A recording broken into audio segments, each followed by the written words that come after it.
Good morning, good afternoon, good evening, and good night, and welcome back, nerds around the globe, to the Global Nerds Podcast. And welcome to our very first ceremony. Here, we are celebrating the GLOBARS, the best of 2023, the best movies, the best films, that's the same thing, the best shows, the best video games, the best characters, best performances, what have you. This is our very first ceremony, and we are so happy to have you here. And we are your usual hosts, but we also have a special guest hosting today.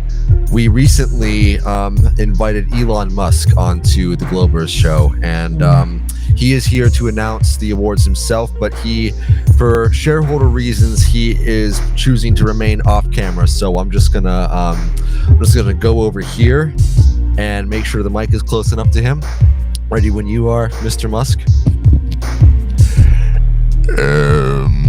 Welcome everybody to the GLOBARS.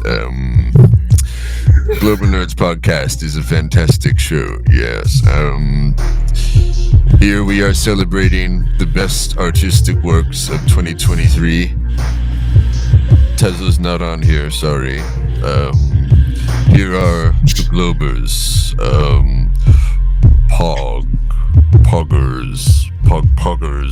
Poggers. Okay, he's having a traumatic episode. Sorry, I had to get the mic away from him there. But yeah, you heard it from the man himself.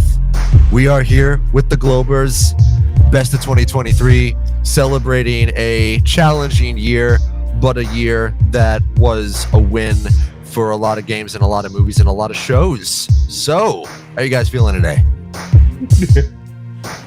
I'm sorry. Oh my god. Why did Elon switch to kind of like a British accent? I was about to say, is he Canadian right now? I don't know what's going on with that. The world may never know. Oh god. I was going to say, like, it switches to, I'm a British man. Yeah, who's that? You sound like that actor. Like, I can't. It'll play that actor. I know that actor. The old English guy who's just like, I will tell you a story. Ian McKellen? A little bit of Ian McKellen, but I'm thinking of Sir Ian McKellen. Like, I told you not to bring it. Yeah, it might be Ian McKellen, but I know I'm thinking of someone else at the same time. It sounds like either Sir Ian McKellen or Patrick Stewart. No, he's got more of a, I will tell you when you can, Mr. Data. Patrick Stewart. Oh my god. Yeah. I was waiting on Mickey to show up. It makes you wonder. Steamboat Willie is public domain now. He might not. Oh, Yeah. Man, Superman and Batman are going public domain soon. Horror game creators are getting ready. You know, I could see a horror ass Batman. Like, he is already a horrific character. Like, he just lurking in the shadows. He's a man dressed as a big ass bat. Like, that's creepy already. Yeah. I would love to play a game someday from the perspective of a criminal being hunted by Batman.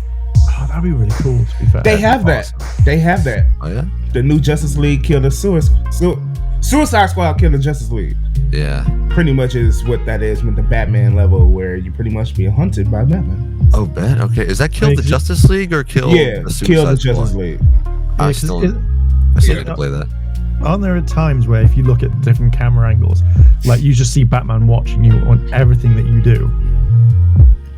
Yeah, he's haunting you. Yeah.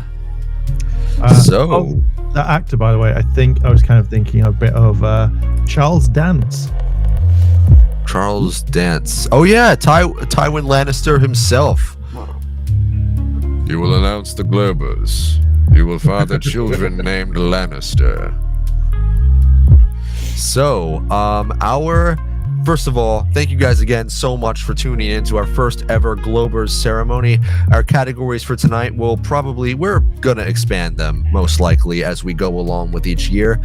But we have for our categories today, Best Film, Best Game, Best Show, Best Character, and Best Performance. And we each have our picks for that. Some of us have the exact same pick for certain categories.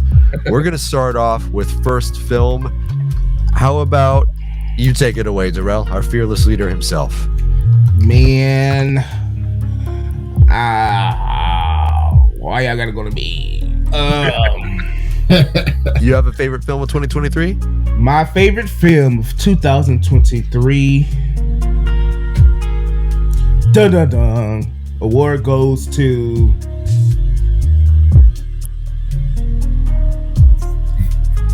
Fuck, I don't know. I don't have one. This is a great film. It's my favorite of 2023. It's a great film. So 2023 definitely had some bangers, but I know, but it's too difficult to like pinpoint one like I would give an award to right now. I don't know.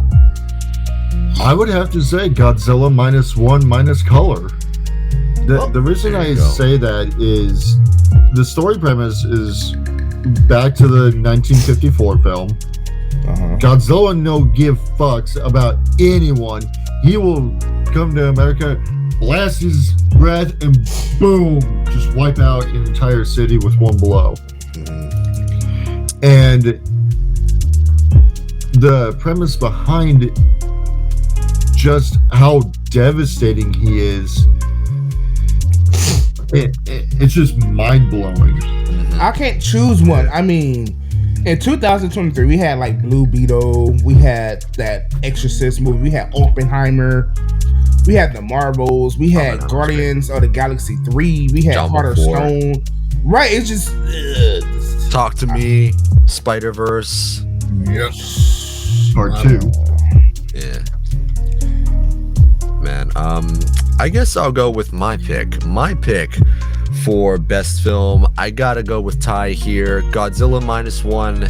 I didn't think any movie could top John Wick 4, but Godzilla -1 slipped in there in December. My God, what an amazing movie. I mean, like, human characters you actually care about. Godzilla who, forget the anti-hero you've seen in any other Godzilla film. This Godzilla is a Michael Myers, Jason Voorhees, Freddy Krueger level terrifying evil asshole who just shows up and nukes cities that are just recovering from war. Speaking of which, it's also a really good kind of like anti-war story. Like, I mean, it's Japan observing, just like it's observing its own crawl out of the ashes of World War II, how cavalier and complacent they were with human life. And it's just, the main character is a kamikaze pilot who is struggling with, like, you know, he's basically struggling with the shame of having deserted his duty at the end of the war, and he's basically conflicted between ending his personal war by taking him out along with himself out along with Godzilla, or fighting for his own life too. And I think it makes for a beautiful story and the best Godzilla movie we've gotten in a long time, and the best film of 2023 for me anyway. Sweet. Yeah, beautiful movie. Okay, so Ty Crispy picks is Godzilla 0-1. Yeah, that's 2 wins for Godzilla -1 so far. That's 2 points for Godzilla -1. I think mine, I do have one, which would be Spider-Man Across the Spider-Verse. I think. Good choice. Yeah. Just if I had to narrow it down, it would have to be that one I would pick. I know this is going to be a shock, but given its competition, but it was the best superhero movie of 2023 by far. It was. It had heavy competition. But I mean, did you see Ant-Man Quantumania? How could it have beaten that? No, Spider-Man Across the Spider-Verse. Yeah. While being one of the best animated, with how it flowed, it pushed the boundaries of a lot of character development that I really enjoyed for the second part of the trilogy. Yeah. And great performances all around from Oscar Isaac, and like just his multi-dimensional portrayal of Miguel O'Hara, to Haley Steinfeld, and just she's absolutely sensational in so many of her roles, and Gwen Stacy is no exception. Just great performances all around. Great villain, Spot, man. Oh my God. True. Yeah. And amazing animation all the way around too. Yeah. And the voice acting was actually top tier. Oh yeah. definitely. So we still have Phil, Mark. What are your let's picks? just forget about Mark and his films. Blah blah blah. blah, blah. Move on to everyone else. Right. We get a whole segment like Globers, baby. Yeah.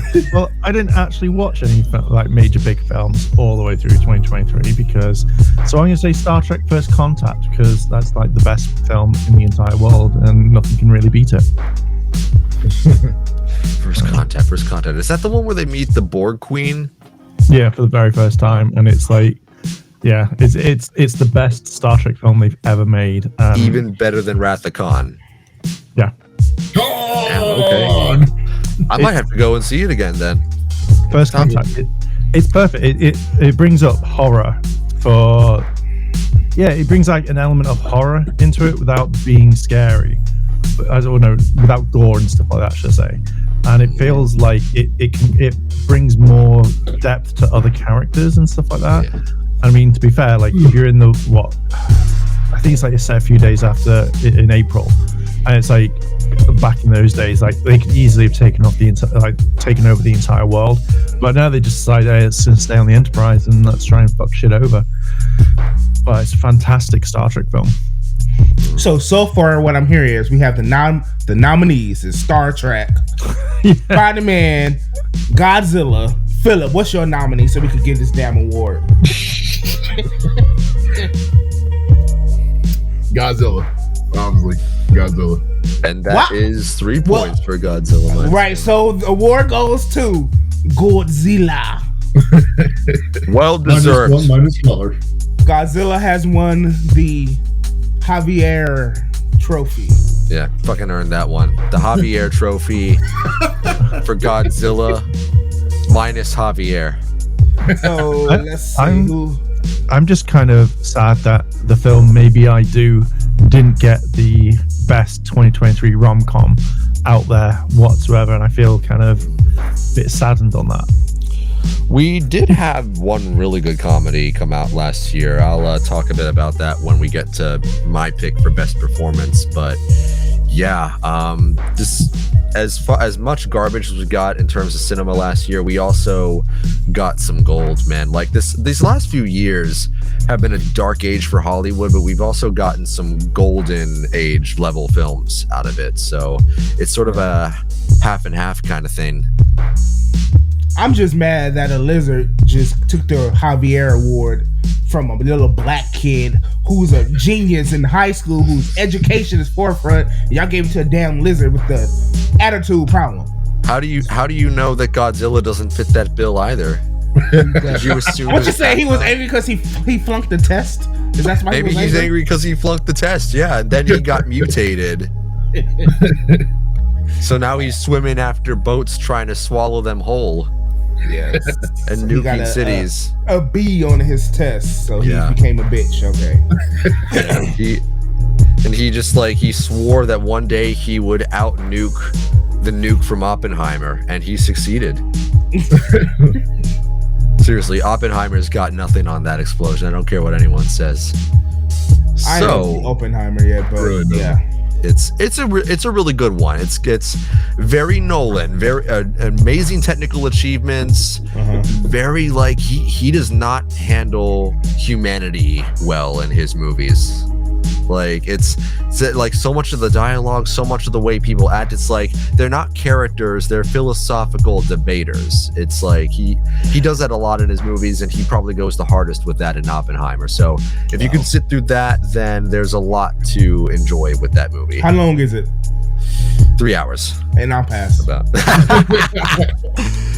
So speaking of passing, I think we've all passed by some amazing video games. We just don't have a lot of it. Can be hard to find time for good video games in the adult world, but when we find the time, they're worth it. It's worth the struggle. Speaking of which, our next category is best video game. Do you guys have any nominees for this? Genshin Impact or Power Wash Simulator. Tough choice. I've been playing Power Wash on PlayStation 5. I have been playing it.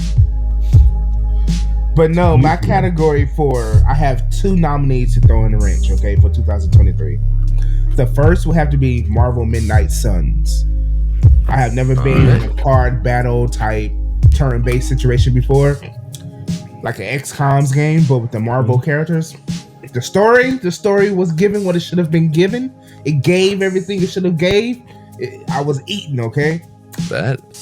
But if I have to throw in something, it would have to be The Expanse by Telltale Games, okay? All right. Yeah, that's it. I have never played The Expanse, but I've heard good things about it. It's fucking crazy. It's an amazing story. I'll have to check it out sometime. Martin, I'm gonna be real with you though. Marvel Midnight Suns, I haven't even heard of that until today. Oh, the shade. Yeah. It's great. The disrespect. It is. I mean, you got Daredevil. I'm not Daredevil. What the fuck am I talking about? You got Blade. You got Wolverine. You got Storm. You got Scarlet Witch. You got Iron Man. You got Captain America. You got all these characters up in there. You got Venom. You got everybody. You could think of Hulk. It's just a great storytelling video game, man. Everybody is here. You know? Man, I'm gonna have Is to check Legend Squirrel Girl in this at all? No, she isn't. that out. We riot. James Worth and trash. She isn't there. She isn't there. She beat Thanos before Iron Man made it cool. Yeah. Best Marvel character. So my pick is Marvel Midnight Suns over Spider-Man and everything else. I pick Marvel Midnight Suns. Over Spider-Man, it had to have done something right. Yeah, it's a great game. So, any other nominees? I'm going to have to say my pick would be Sonic Frontiers. Like, I'm sorry, most people got issues with this game. I love it hands down. The general consensus, I haven't played that game yet, but the general consensus is like, you know, it's hits hit hard, it's fail hard. Oh, yeah, Something for everybody. Okay. I want to check it out for myself at some point, though. Any other nominees for best game? Yes, I forgot Hogwarts Legacies. Hogwarts Legacy, yeah. Yeah, I forgot about that too. You picked that one over Marvel Midnight Suns? Can they be like joined at the hip, like twins that are conjoined? Siamese nominees. Let me ask Elon if that's possible. Hang on. Here's some weed. Maybe that'll help. Here's some weed, Elon. Oh no. He's got nothing to say on that. I think it's okay. You know, because look, this is too damn convoluted. We can't just narrow like a few games for 2023. There was too many blockbusters out there. You got Marvel Spider-Man 2. Was Miles Morales in 2023 too? Yeah, it was. I think that was 22. Oh, 22. Was it Okay. 22? So Yeah. Spider-Man. I just started it yesterday. So. We got the Harry Potter. We got Marvel Midnight Suns. Then we got the one I was going to nominate. Honkai Star Rail, whatever it's called. Remember to pick up your free 5-star character in game. I know, like this Dr. Ratio. Wait a minute. Was Miles Morales? I think it was 2020. We got Mortal Kombat 1. Yeah, We that got was like Street Fighter 6. Street Fighter 6 was fucking dope, bro. We got Assassin's Creed Mirage. Yeah. We got Star Trek Resurgence. I mean, if we want to narrow it down a bit, I do have my nominee ready to go. If you guys go want right to hear ahead. it. Go right ahead. Is it SpongeBob SquarePants: The Cosmic Shape? I wish, bro. I wish. Now, I need to do better for this ranking this year because I did not play a lot of video games. New Year's resolution, honestly, making more time for video games. But my winner for 2023 is The Legend of Zelda: Tears of the Kingdom. Oh, okay. I can see Fantastic that. game. I can see that. Yeah. They really could have settled for a run-the-mill sequel that copied everything from the first game, and in some ways they did that, but they did it in a good way. They expanded. They took you more places.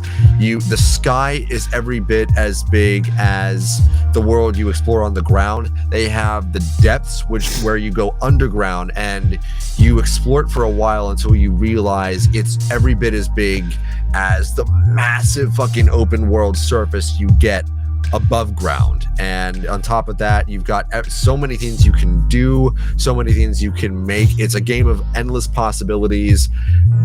Tread with caution if you ever play it, because if you got an addictive personality like I do, you'll probably never finish it. Okay. I still haven't gotten to Ganondorf. But you're gonna have a fun time. Yeah. Let's just say that. Yeah. And for the record, I think this is probably the first time I've ever put a Zelda game ahead of a Mario game, because I played Super Mario Wonder this year, loved it, but this was even better. So, Zelda, congratulations. You topped a Mario game. That's a heavy achievement. Good job. And say what you will about Nintendo, the company, but they do not miss with their products. It really all depends on how it's structured. Like Breath of the Wild and Tears of the Kingdom are definitely lore heavy, expansive, and tons of things to do. Yeah. Mario, you have simple mechanics, bouncing on heads. Oh look, I got this hat that has eyeballs that I could become a fucking T-Rex. But I would have to put my nominee at Baldur's Gate 3. The reason I say this is you can make whoever you want. It could be anything, any class. They're still working on it technically, and it just. And the story is great. You can do what the hell you want. You can blow up goblins. You can save the goblins. You can push people over. I watched a speedrunner do it in a half hour. All the chapters.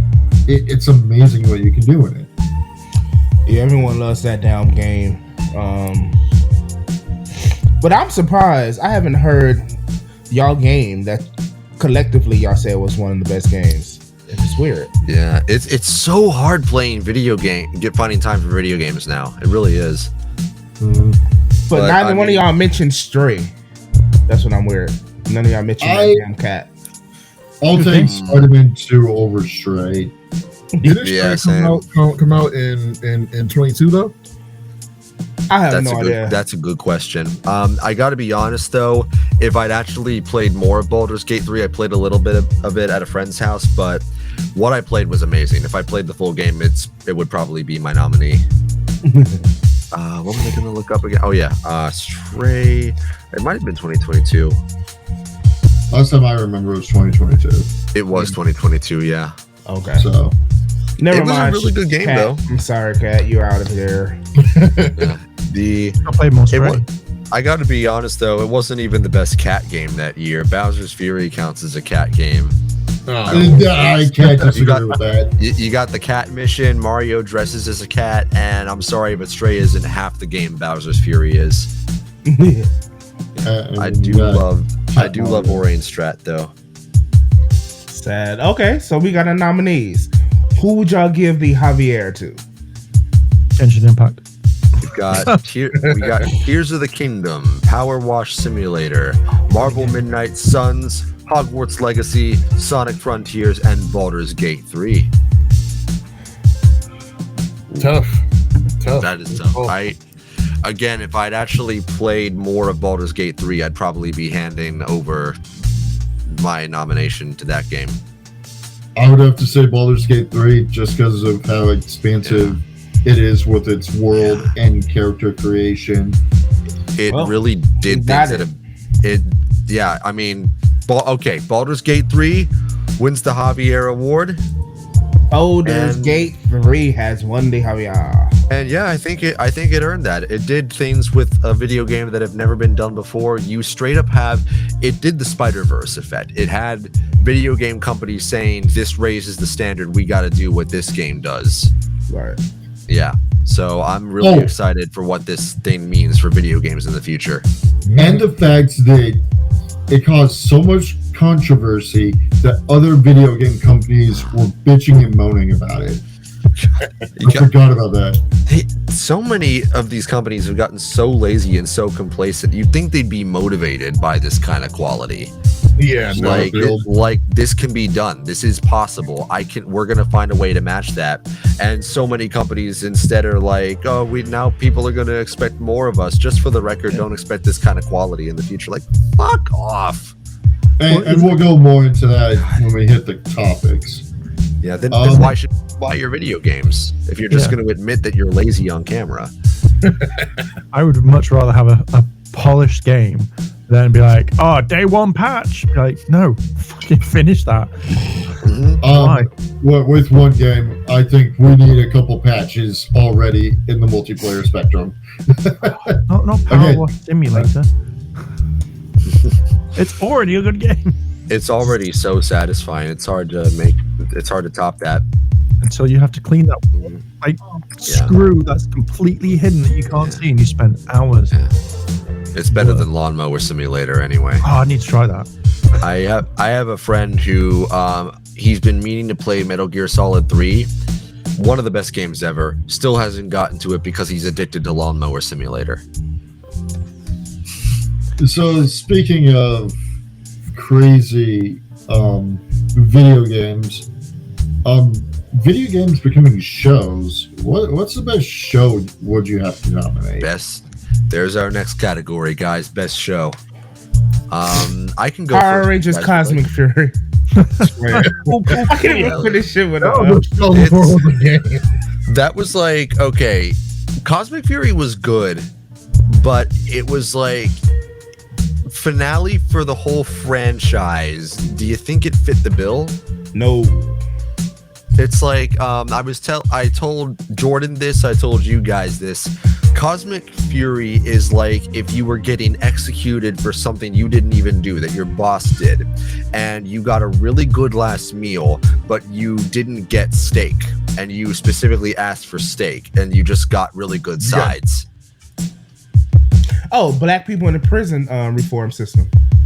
That's what it sounds like. What? Well, how I thought of it, and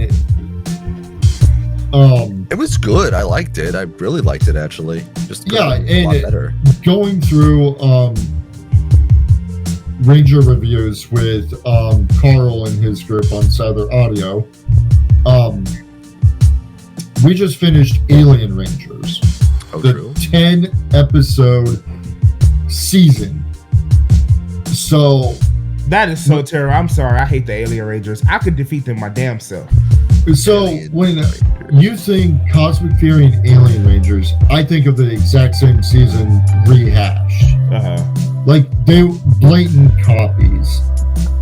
Well, the Cosmic Fury Rangers are going to get defeated talking about damn. I need water.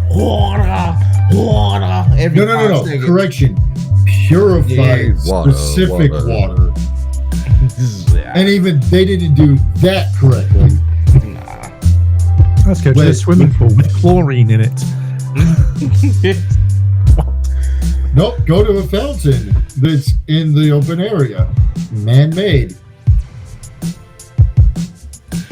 Okay, I'm good. Okay, my TV show story. has Go to the fountain. Yeah, I have 2 TV shows that I think should be nominated, okay? The Last of Us had me in a chokehold. There you go. Of 2023. And also the show on BET Plus with Eva Marcel. Whoop! It is called All the Queen's Men. If y'all never seen that show, watch it. All the Queen's Men. That shit has me in the chokehold. So I know none of y'all are familiar with that, but that's up there.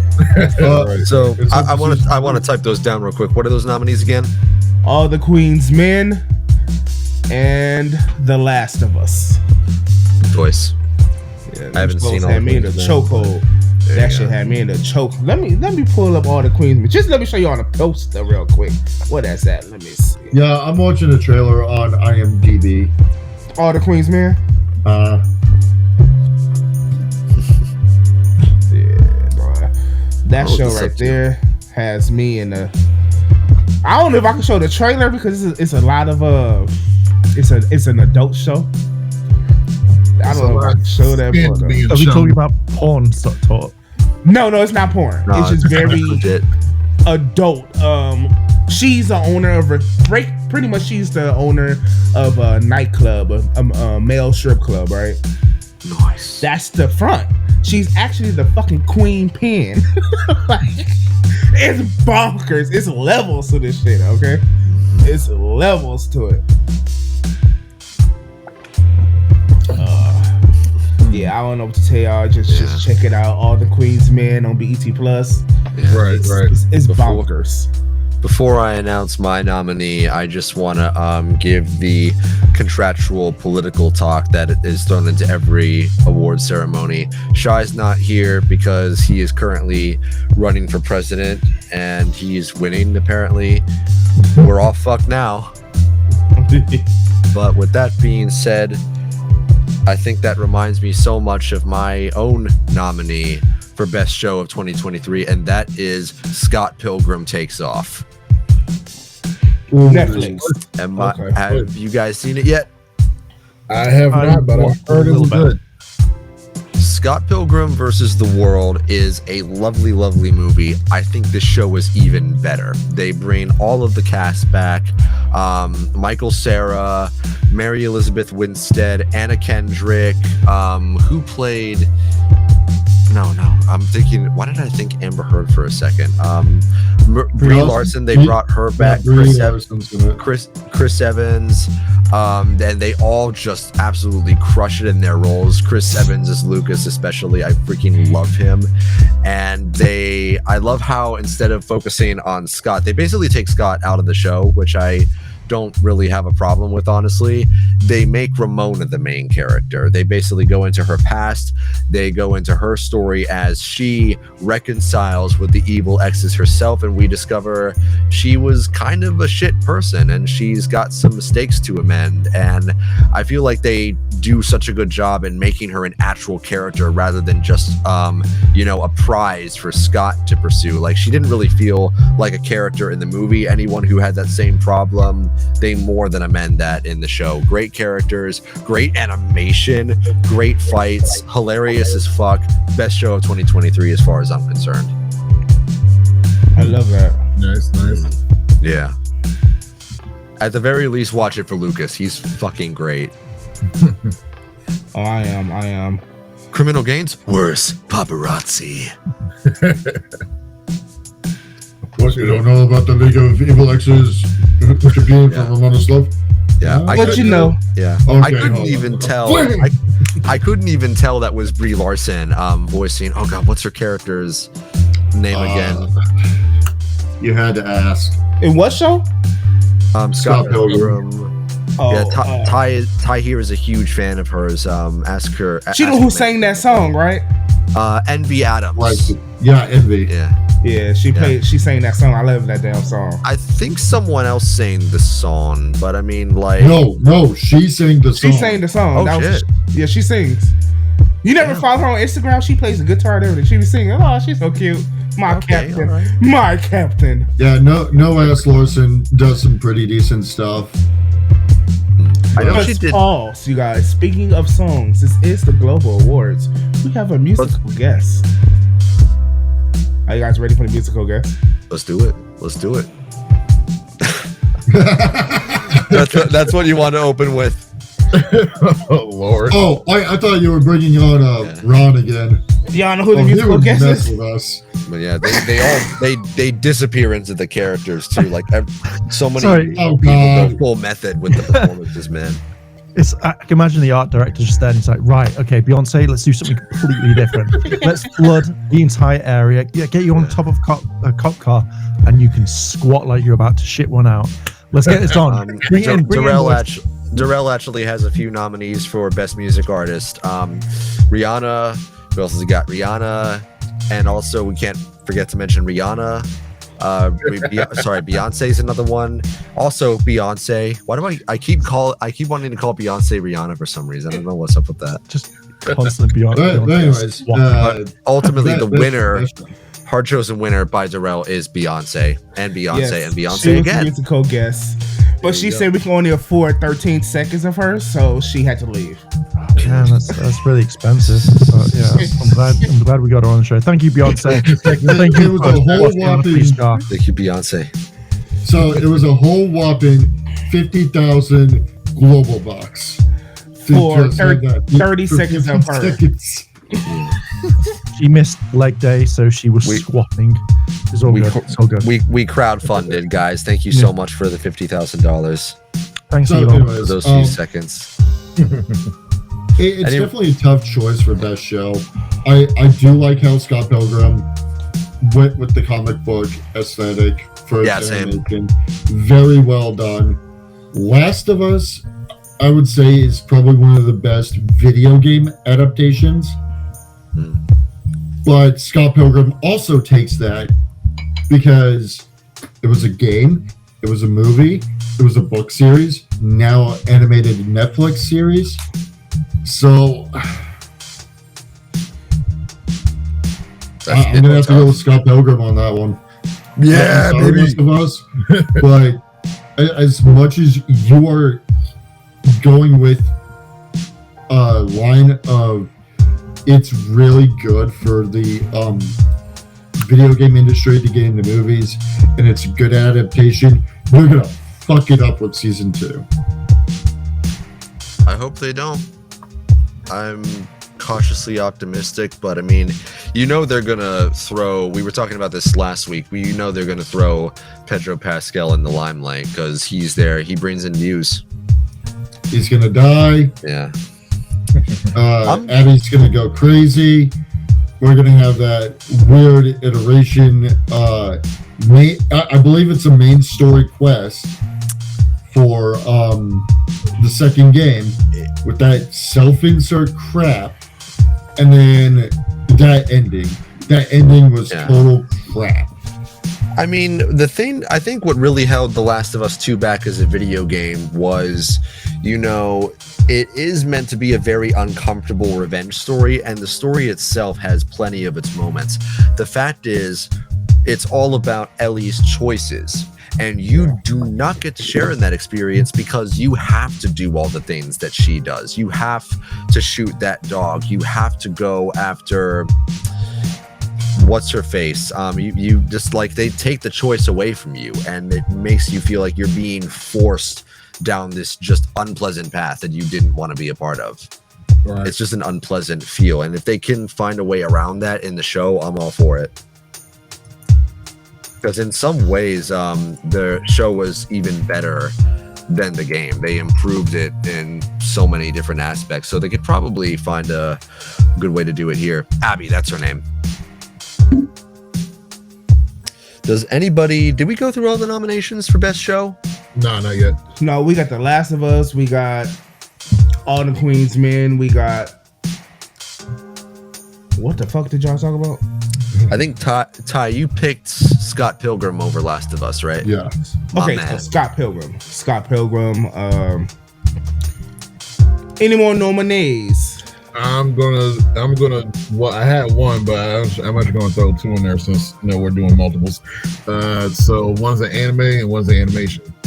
So Oni Musha, if you ever seen that, that's on Netflix. I'm letting you know right now that's not about to win any damn thing. I don't know. All right, no. I'm just throwing I'm like, Oni Musha, what? I'm just throwing it up in there. if you ever seen it, Musha.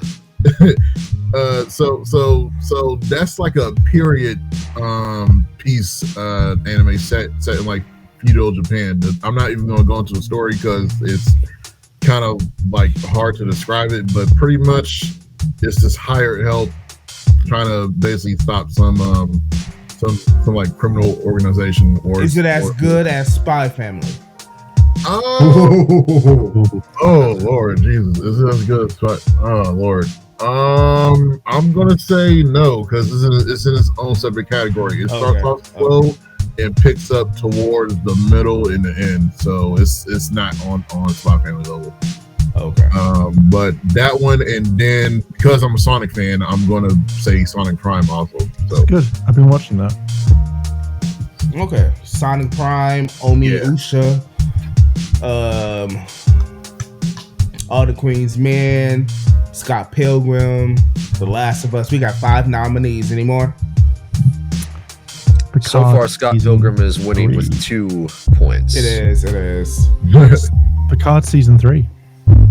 Picard. Fantastic. Okay. Fantastic. Okay. I can see that. It was alright. But if you're gonna throw in the Star Wars from Paramount, I'm gonna have to throw in Discovery because I'm interested in a black captain with braids. She got box braids. I'm like, oh, okay, I'm feeling this. I'm feeling this show.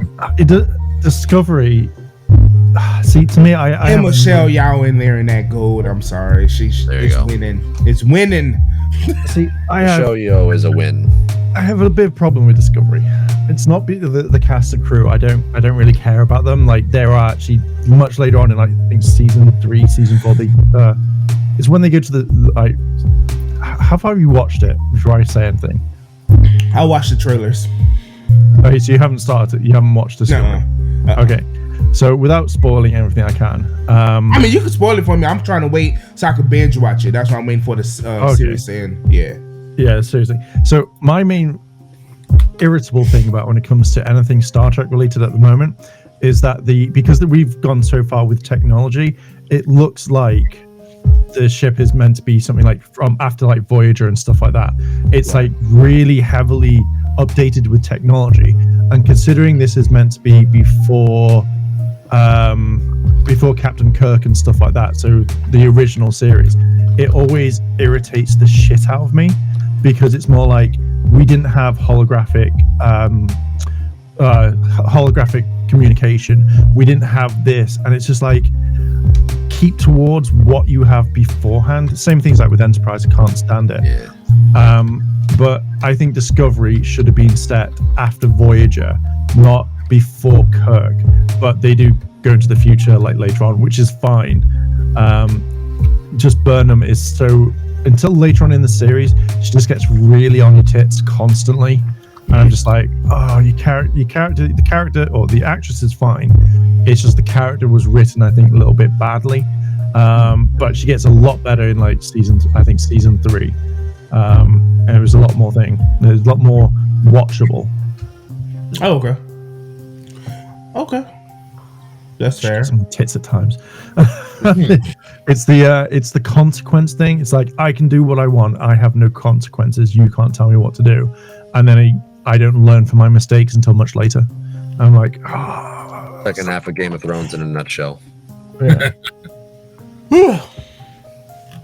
So It still looks like Scott Pilgrim is winning, but our nominees are snap, I lost the doc. Okay. Scott Pilgrim takes off with 2 points. We got Power Rangers, Cosmic Fury, All the Queen's Men, The Last of Us, Onimusha, and Picard. Did I miss any? Sonic Prime. Sonic Prime, thank you. at least they're nominated. So at least All the Queen's Men is nominated. Okay, she ain't award winning, but she nominated, so I'll give her that. But Mr. Scott Pilgrim, you high school fucker. Here go your Javier. The high school fucker won, guys. Scott Pilgrim won the Javier for best show. Damn. Sorry, Cosmic Fury. At least you're nominated. That's a good thing. You can always say I'm a nominated show for the Globals. Cosmic Fury. You're still Coolio to us. Yes. Even though you're the last to be nominated, but you're nominated. Now we are on to our last two nominees. Our first is best categories. My bad. Our first category is best character. Who do y'all want to throw in for best character? David Tennant. It's a hard one. This is a hard one. Oh my god. I couldn't think of any. Okay, I do like David Tennant from the movie Tenet. He was a great character. Tenet was Oh God, what was Tennis? 2020. Yeah. I think. Tenet coming back as the Doctor was probably the greatest thing ever. Yeah. But and we've gone over this. The way they're going about Doctor Who is definitely a migraine. Y'all gonna kill me. Y'all about to kill me for this one. But the best character, I have to narrow it down. It has to be Lucy from Hunger Games, Snakes and Songbirds. Her character in that Hunger Games film, she took me through a wave of emotions, from not even being part of the district to being just forced into the games because she was there as a traveling performer. Just, if you guys haven't seen it, see it, and y'all understand why I'm saying I give her the best performance, because that shit was terrifying. Well, I've heard good things about that character. Yeah. I'm gonna bring up what I said in. I believe I said in one of the other, when we were going about Snow White. You diss your fans, you're a complete another jackass. And she was no one does that. Hey, a lot of people do that, so I'm gonna separate her from the character and just we're talking about the character here, not performance. The character, her character. Can you imagine just minding your business and then you get kidnapped and thrown into a war to fight for your life? And it's like, wait, what? I was just here trying to sing for y'all, not kill people and die. You know what I mean? Like, it's crazy. It's crazy. I would have to say Godzilla. This is the best iteration we have gotten from Godzilla. Is she a character though? Godzilla? Technically, yes. Yeah. Technically, yes, he's a character. Yeah, I mean, he's technically a villain. He's alive. I can't, because I've been watching Monarch. He's alive. I don't know if I can classify Godzilla as a character. He's just a thing, an event that happens. More of a natural force than a character. Yeah, he's like just something there. I mean, that's technically what he is in most iterations, through the Heisei era to Monsterverse. They definitely, Godzilla did still feel like a character in -1. You can tell everything he does is motivated by rage. These people, humanity waged a war that mutated him, and you can tell by the way he moves that he is in constant pain, and he's out for blood. He is out for revenge. This is an angry Godzilla. And they do a really good job illustrating with that, with his facial expressions, the way he moves, while still making him feel like a primal force of destruction. So yeah, I think that's a pretty worthy nominee right there. Yeah. Okay, so Godzilla and Lucy, 2 nominees. Third nominee, Beyonce for the Renaissance film. Oh my! And Beyonce, and also Beyonce. And the winner of the Javier is Beyonce. Nah, bro. Don't be doing that. I gotta throw mine in. I was conflicted. I don't know for sure if I'm picking the right guy here, but fuck it, I'm going with Monkey D. Luffy from the live-action adaptation of One Piece. Just a phenomenal performance. You cannot break this guy's joy. Okay, I can see Luffy. Yeah. I am so sorry if I'm butchering this name. Inaki Godoy. He's the show stealer in that movie. He's in that show. My bad. He's amazing. But so hard to say. But that's the thing. Is that performance or character? Because we go for the character. That would be his performance. That would be the next category. See? I'm going for the character because it's a simple drive. He wants to be a pirate king. He wants to be king of the pirates. He's got a fairy tale dream, but he's so passionate about it. He's so so utterly believes in himself, and he changes the way other characters fight for what they believe in too. Like, he gathers these people around him. He helps Nami find freedom from this pirate overlord who's been oppressing her and her people. He helps Zoro find his hope again. And you really believe he's gonna do something with this. I mean, he's the draw. He makes you want to see the rest of this show. Okay. Yeah. Anyone else have any nominees? Mark has to throw his in, and I did throw mine in. I said David Tennant. Oh yeah, you did. Well, I'm not sure if anybody has seen Pokemon Horizons, but I'm going to throw Captain Pikachu in from that. Captain Pikachu. Got it. Did the Doctor get more than one vote? I forget. I'm not too sure. No.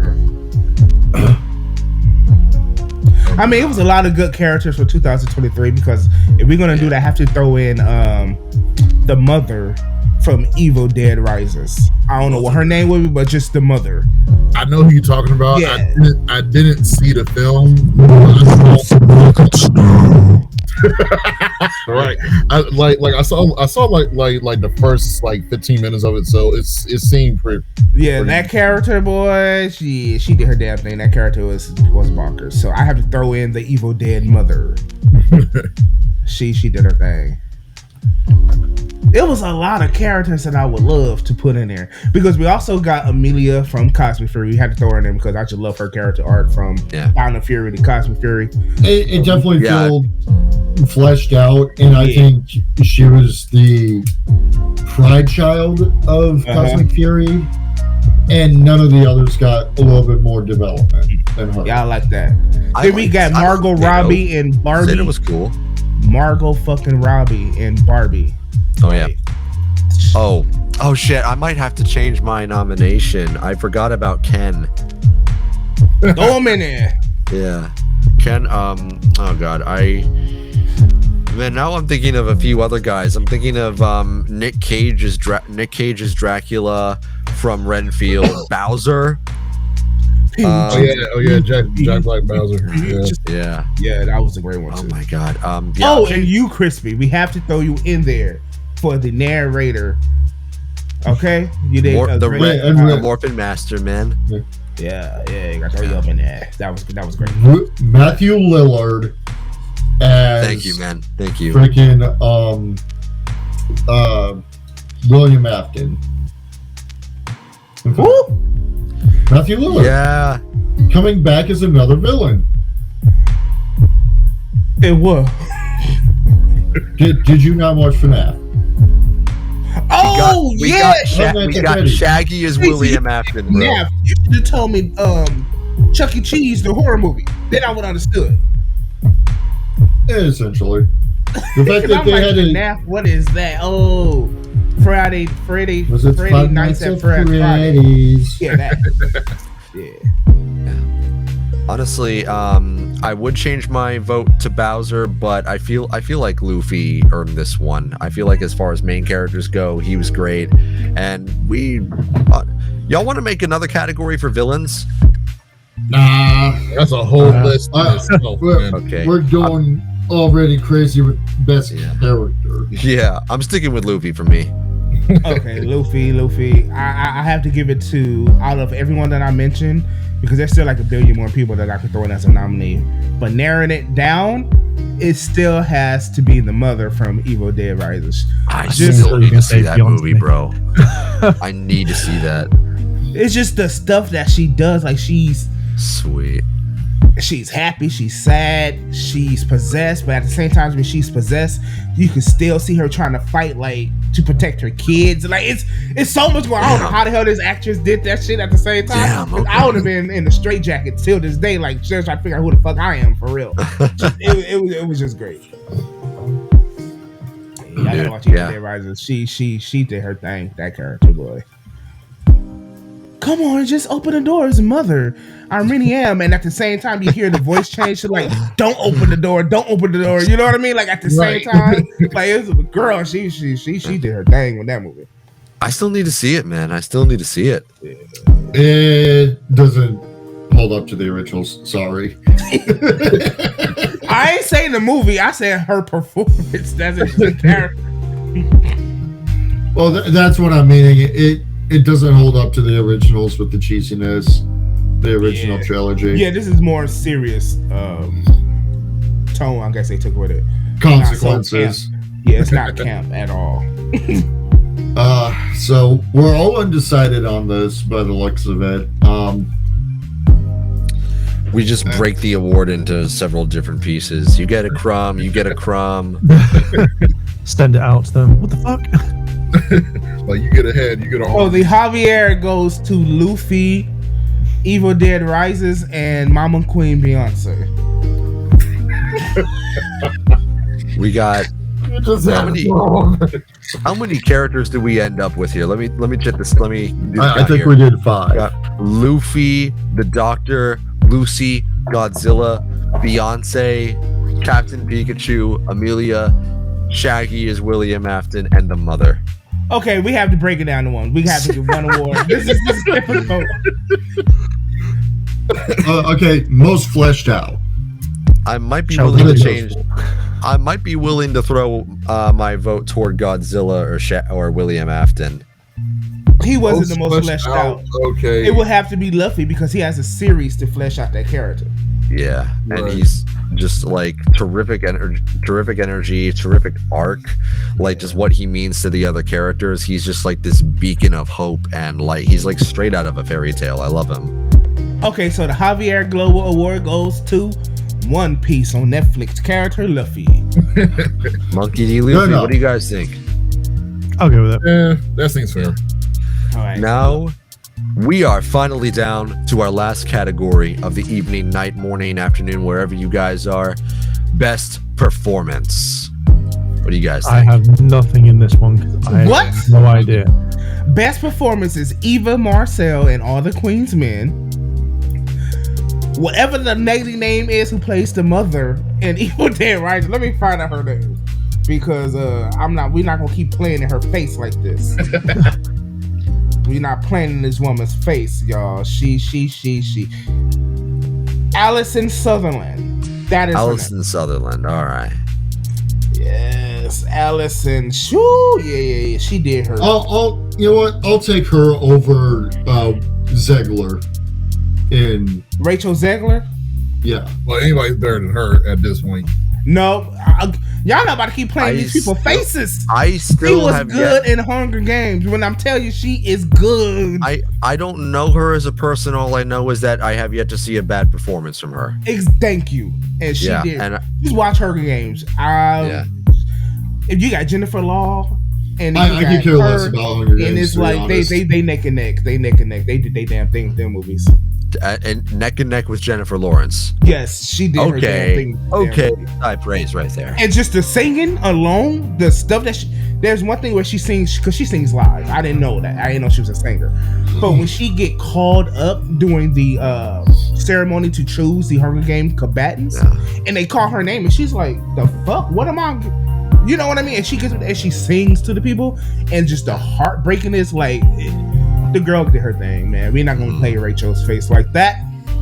Yeah. I mean, yeah. She's 23, guys. Chill the fuck out. Yes. Man, I was a massive I'm piece of shit at that age. If I was shitting on her for shit she was doing at my age, I'd just be the punk ass pot calling the kettle bitch. I'm not coming here to be a hypocrite. Oh, and I have to do this.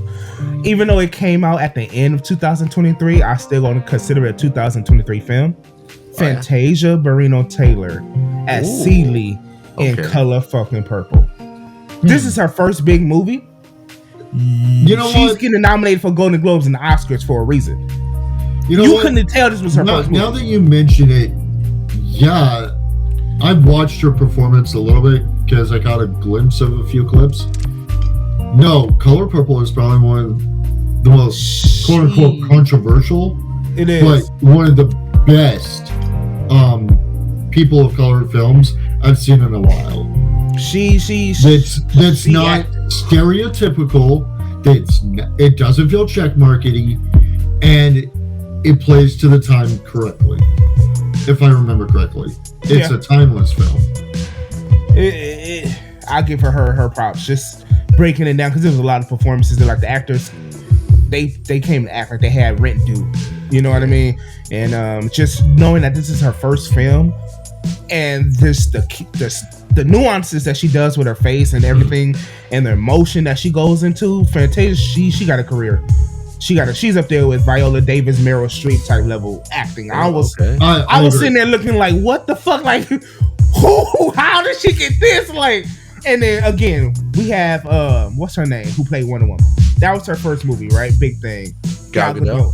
And you could see they both started like this. Fantasia said, "Whoop," and poor Gal Gadot went down there. I'm sorry, Gal, but the Fantasia, yeah, she kind of went down. She ate you up with that acting, boy. If this is how Fantasia's going to act, and this is how she internalized the character, I can't wait to see her do other shit. Like, I ain't expect her to be that damn good. I expected her to just be, hey, a singer trying to act, woo woo. But nah, she said, "Bitch, I'm an actor," and I was like, "Oh yeah, you are. Yeah, you are." Sick. Yeah. I love it when they put that first. Fantasia. That's what I'm giving it to. Best performance from me. I'm kind of cheating with this one because I am putting her in here for multiple performances instead of just one. I am so sorry if I'm butchering this name.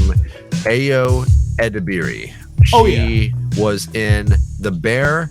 She was in Bottoms. She was April in Teenage Mutant Ninja Turtles, Mutant Mayhem, and she just played this huge variety of roles, killed every single one of them. This year was her year. This was her renaissance. She just crushed it in every role they gave to her, and she plays such a different character. She's very versatile. You can tell she's definitely committed to the craft that she's trained. doing. Exactly. She can play any type of character. She got range. Yeah, and oh fuck yeah, she won an Emmy. Let's go. Baby. She did. Let's go. She did she win it for The Bear? Let me see. It was for The Bear. Yeah, she is phenomenal in The Bear. Have you guys seen that show? I haven't on Hulu, but I want to so bad. First season is good. Second season, phenomenal. Okay. And she won for Sydney on The Bear, and she earned that all out. She was incredible in that show. She was also great as April, and she was fucking hilarious in Bottoms too. Have you guys seen Bottoms yet? I have not, because it was called Bottoms. Comedy is still alive. This movie is proof of that. It's I think it's kind of special in a day and age where we're kind of wondering if PC culture has killed comedy. This movie proves it can still be done, and she's hilarious in it. She plays Josie. She's great. The whole cast in that movie was hilarious, but I think she was the one who probably really carried it. Okay, you know how I said Fantasia is my pick over Evil Dead Rises Mom. I have to throw another one. This is an English actor, so Mark, this is one of your people. But she plays Julia Child on Julia on the HBO Max show that I love. Her name is Sarah Lancaster. Lancaster. Yeah. She's fucking great as Julia Child. So I give her a props too. She's thrown in there with Fantasia for me. I don't know who else I want to win, but that name as well. Sarah. She's freaking great. I think Fantasia would beat out. Yeah. Who's the performer in Fantasia again? Fantasia, and then it's Sarah. Her name's Fantasia. Yeah, her name is literally Fantasia. Oh, damn, that's stylish. Yeah, that's why she won American Idol. Yep. Whoa. That's how she was singing, boy. Look. We all know why she won Idol. For the people that actually watched Idol, we all know why she won. Because she actually sang better than everybody who was on there. Yep. She sang down. I mean, she beat poor Jennifer Hudson. Y'all know Jennifer Hudson in the mouth. Like, you can hear her on mute. We know her mouth, yes.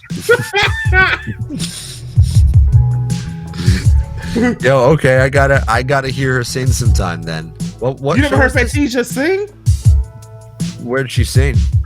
I've never heard her sing. She sings R&B. She sings soul. She sings. Just watch the Color Purple, the new one. It's possible. It's possible I've already heard her sing, and I just don't know the name of the. I fall into this trap all the time, bro. Yeah, Fantasia, she definitely has a gift. Yeah, man. But who But else she got was some performances? She was in Spider-Verse too. Ayo Edebiri. Yeah. Okay, I gotta look up the pronunciation in just a second. I had it, and then I lost it. She was Glory Grant. Okay. Ayo. I think Glory Grant was like the digitized Spider. I believe it's not Ayo. We're doing it as the American enunciation, but if you listen to how they pronounce it in Ayo, Ayo, in, okay. Wakanda. Yeah, I am so in Wakanda. That's what they call Ayo. They Ayo. So, Mark, Philip, you got any nominations? I really don't have any because I haven't really watched a lot of stuff to think of best performance. Dang. Yeah, I'm drawing a blank on who will have a good performance to me. I think the three of us then know who won. Ayo Edebiri. I said her name right that time. Well, the Javier from the Global Awards goes to Fantasia Barrino Taylor for her performance, blockbuster performance in The Color Purple, the musical. Like she Fantasia. She probably never see this, but hats off to you, man. Right. You got a career. You have a fucking career going. There's forward. Our Javier for Fantasia. Yeah, she did her thing. Yeah, and I would like for it to be remembered here that Rachel Zegler was also a nominee. Yes, Rachel is a nominee. Yeah. The mother from Evil Raised Dead. And Julia Child is also a nominee. Just great. Julia Child, let me make sure I get her name in there just to be on the safe side. Julia Child. All right. What did Julia Child do again? She's a chef. The actual Julia Child was a chef. Oh yeah, my bad. I'm like personality, yeah. Yeah, cool. Yeah, I know her. We're going to make French toast. I don't know why I'm like sucking with names today, but Julia Child was great. Yeah. Her show's so relaxing, right? It is. Her voice, I dropped a chick on. You know, I love watching that damn show. Have you ever seen Great British Bake Off? No, I have not. It's of course Mark has. Great British Baking Show. They kind of try to go for. I feel like they try to go for the relaxing energy. Mm-hmm. She had no one there has her personality. You can't top what she did. No. Somewhere out there is in the multiverse. There is a place where Julia Child and Gordon Ramsay had a collab. I mean, can you imagine that would be funny. That would be amazing. Funny. Yeah. So that's all of our categories. Let's give a hand for the winners real quick. For best film, we have Godzilla -1. Best games, we've got winner of best game, Baldur's Gate 3. Winner of best show, Scott Pilgrim Takes Off. Winner of best character, Monkey D. Luffy. And winner for best performance, Fantasia. I think those winners earned that, man. Yes, they did. Yeah. They Here's did. to 2023, a really good movie for a really good year for the arts. I know words. It is. Minus the strikes. There you go. Hey, that was a win for the writers and the actors. I see nothing wrong with no, that. It's not. Well, there was some. It had a to be done. On its own. It had to be done. I mean, like with AI coming in, with everything going on with streaming and the royalties, they've got to make sure they're being paid what they're worth. Oh, it gets worse. Trust me. Anyway, okay. So we probably have room. Well, you know what? Let's go ahead and talk about that for our first topic of the day. You guys down for some extra topics? Can do it for a little bit. Can we also turn the music on? I'm working on it. That's good music, bro. I'm working on it. Good music. I like it. Oh, this is our version of the actors' political talk at the Oscars coming up, guys. Just remind me of porno music. Except we're bearable. It did sound like a softcore porn from HBO. Oh, we're just much more bearable. So, writer's strike. We all know what happened with that. As much as we would like to say, it was done, it was over, everyone got what they were due. SAG decides not even I think it was a week ago, the AI art is okay. Who said that? I gotta find it again. Because I do know Nicki Minaj used some AI art for her Gag City album release, and I don't support AI artists because for one, it's not real art. Exactly. There's and not to mention it steals art. Yes, I think it was more for voice actors and stuff like that. That they all sat down and were like, "Do you know what? Studios can use AI to deal with your voices and stuff like that." And I feel like it just was a massive, big slap in the face. And from my understanding, I don't understand why the Actors Guild or the Writers Guild haven't kind of said, no, we're going to still go on strike because of the voice acting. Because I'm looking this up right now. Yeah, from what I remember, everyone was just like, you have to support the actors, you have to support the writers. We don't want AI, but when it comes to voice actors and stuff like that, it's like, oh, it's perfectly fine.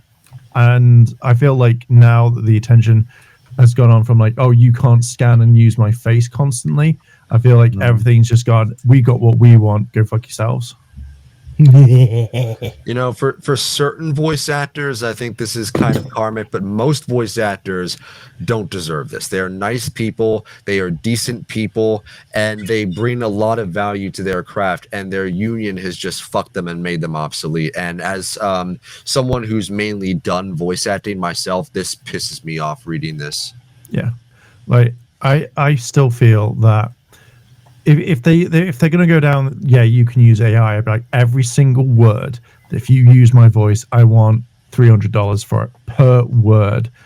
Something like really high, so they go, okay, well, what's your going rate? Oh yeah, my going rate is it's $30 per sentence or something like that. And they go, man, that's a lot cheaper. But but if you use my voice without my consent or you record it, then I want $300 per word. And I think that would make them go, well, we're going to get you in on that. Be like, yeah. Set it ridiculously fucking high. But I just don't think it should be a thing. I think it should literally be, don't use AI whatsoever. Mm-hmm. And AI is not an entirely bad thing. I have a confession, Father. I actually do use ChatGPT as a writer's assistant. I don't let it write anything for me. I put my own writing in there to get a second opinion. It's a really good writer's assistant, but it's not a writer. You can't send a machine to do a person's job. Yeah.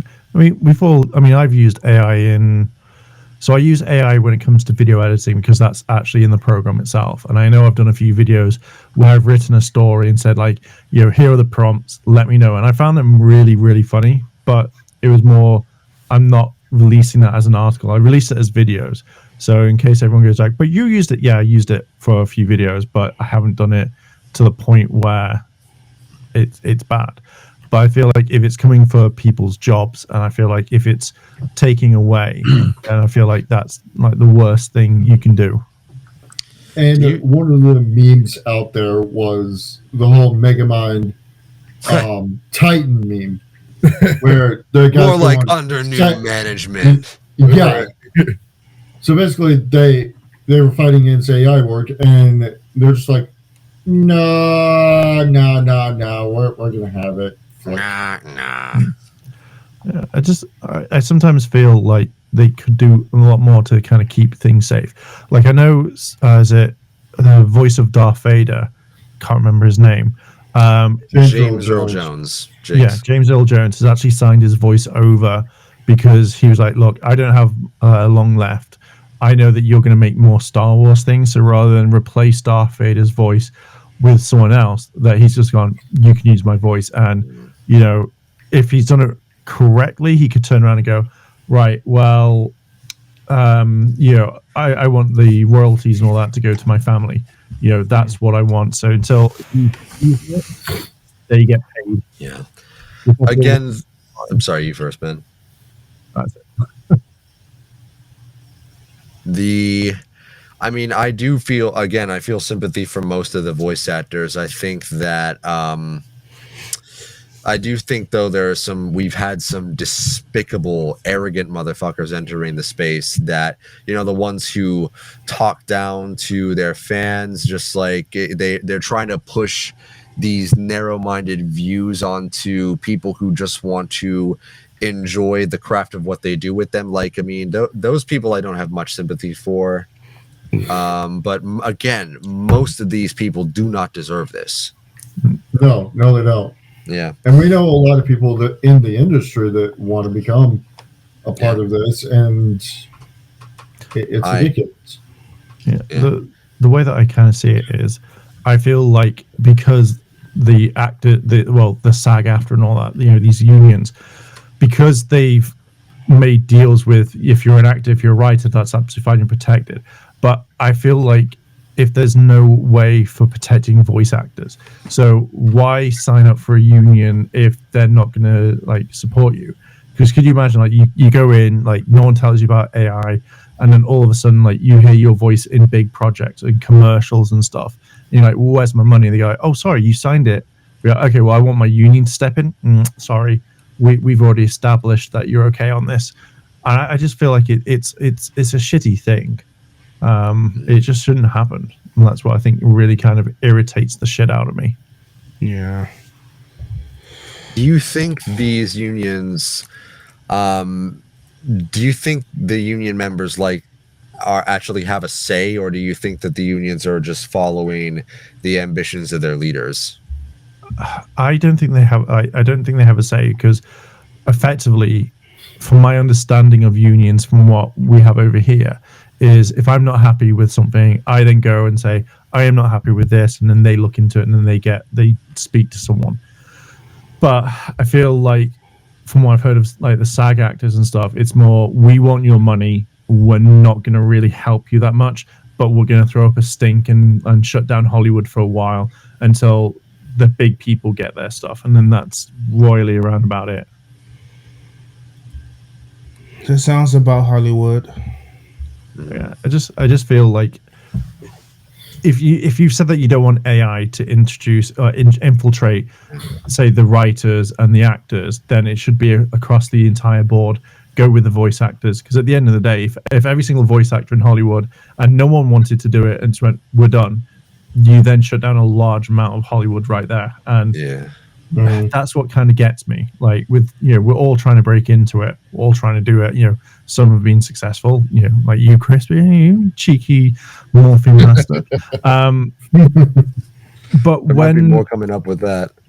Yeah, but I feel like if you've got a union behind you, they should be looking into this sort of stuff to be like, hey, we want to make sure you're okay. Because if I fly out to America, I live over there, and then I become a voice actor or whatever, I wouldn't really want to become a part of a union. I wouldn't want to pay $300-$400 to get in, and then it's $3,000 for SAG per year. Oh, is it? Fuck it. Okay, well, yes. It's uncorrected.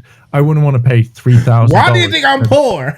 Yeah, but I don't want to get fucked over. That's the main thing. I want to do something that I really like. I want to make money off it, and I want to have a lot of fun. I don't want to be fucked over constantly. It just annoys me. The Vic Mignogna situation, and now we're seeing Jamie Markey's true colors and how she feels about screwing people over. The main thing to say, well, this just proves that if we're going into localization, because that's the whole thing with Jamie and stuff like that. Vic, I know of the story, what happened with Vic Mignogna. I know about that, but again, I'm not really going to kind of get into the whole Vic thing, because that's a whole long topic. With Jamie and her attitude, I feel like if you're going to localize something, then you should stick to the true what it is from Japan. That is your job. You're then meant to take that story, that article, or whatever, and say, right, this is what it says. I am a dragon, and I give high fives, not, oh man, I can't believe no one gives me a high five because I like sticking my fingers in my bum. That's not that's not a true localization. But the problem is when people get really pissed off, and what I think Jamie's done is she's gone, I'm this person, I can do what the fuck I want, you can't do anything. But then talking about, okay, well, I'll just take your voice, I'll put it into AI, and I'll actually give the whole thing of like, dragons give the best high fives, and that's the proper thing. But Is Jamie the Bayonetta voice actress? no, that's Helena. She I'm basically, thinking of someone else. Jamie basically did like High School DxD. She's done a few stuff with My Hero Academia, and she was also like one of the localizers for Dragon Maid. And it's just, I feel like if you're doing anime, if you're doing anything like this, you shouldn't basically put in, oh, the patriarchy, because that's not what Japan says. And I feel like localizers should also kind of learn their place in a way of don't add in stuff that isn't needed to. At the end of the day, you could talk about Trump, you could talk about the writer's strike, you could talk about whatever, but in like 20 years, that's not going to be relevant to what that story is. So in kind of short, what Jamie did was in Dragon's Maid, this was done a few years ago, there was a line where in the manga, this character comes in, and this other character goes, "Hey, why did you change your clothes?" And she's like, "Oh, people like had a go at me for it, so I decided to change it." But Jamie and all that wrote in like, "Oh, the patriarchal like society doesn't like the way I dress, so I changed it," and that's not what it says in the manga. And this is what people are getting really kind of pissed off about. But then someone took a voice and actually just went, here's the AI, let's change the line to what it is. And it sounded so much like it, like you wouldn't even be able to tell like it was done through AI. And that was the main thing. So with Jamie, it was more because she's quite high up in Crunchyroll now, like she can get with it. And then there was a thing at a convention where she was like, someone asked her a question, was like, how do you respond to this? And she was like, I have a vagina, deal with it. And I was just like, I understand that you want to be edgy and you want to be hip and funny, but at the end of the day, when people are buying your product, they want as one-to-one translation compared to fucking like adding your own stuff in there. It's not what people want, and yeah, people are going to push back. Your customer base is going to be bigger, and if no one consumes or buys your product, then it puts you out of a job later on. It's a big thing. But she's very much of a big of a like fuck you type thing, and then gaslights everyone, and then lies, and it's just like people catch you out. It's there you go. And that's all the reason I brought up Vic is because now we're seeing a lot of what she's done, and now that it's like, oh well, you've done this in the past. He was trying to get the truth out, and now you're just saying, well, it's only because I have a vagina. Yeah. Really?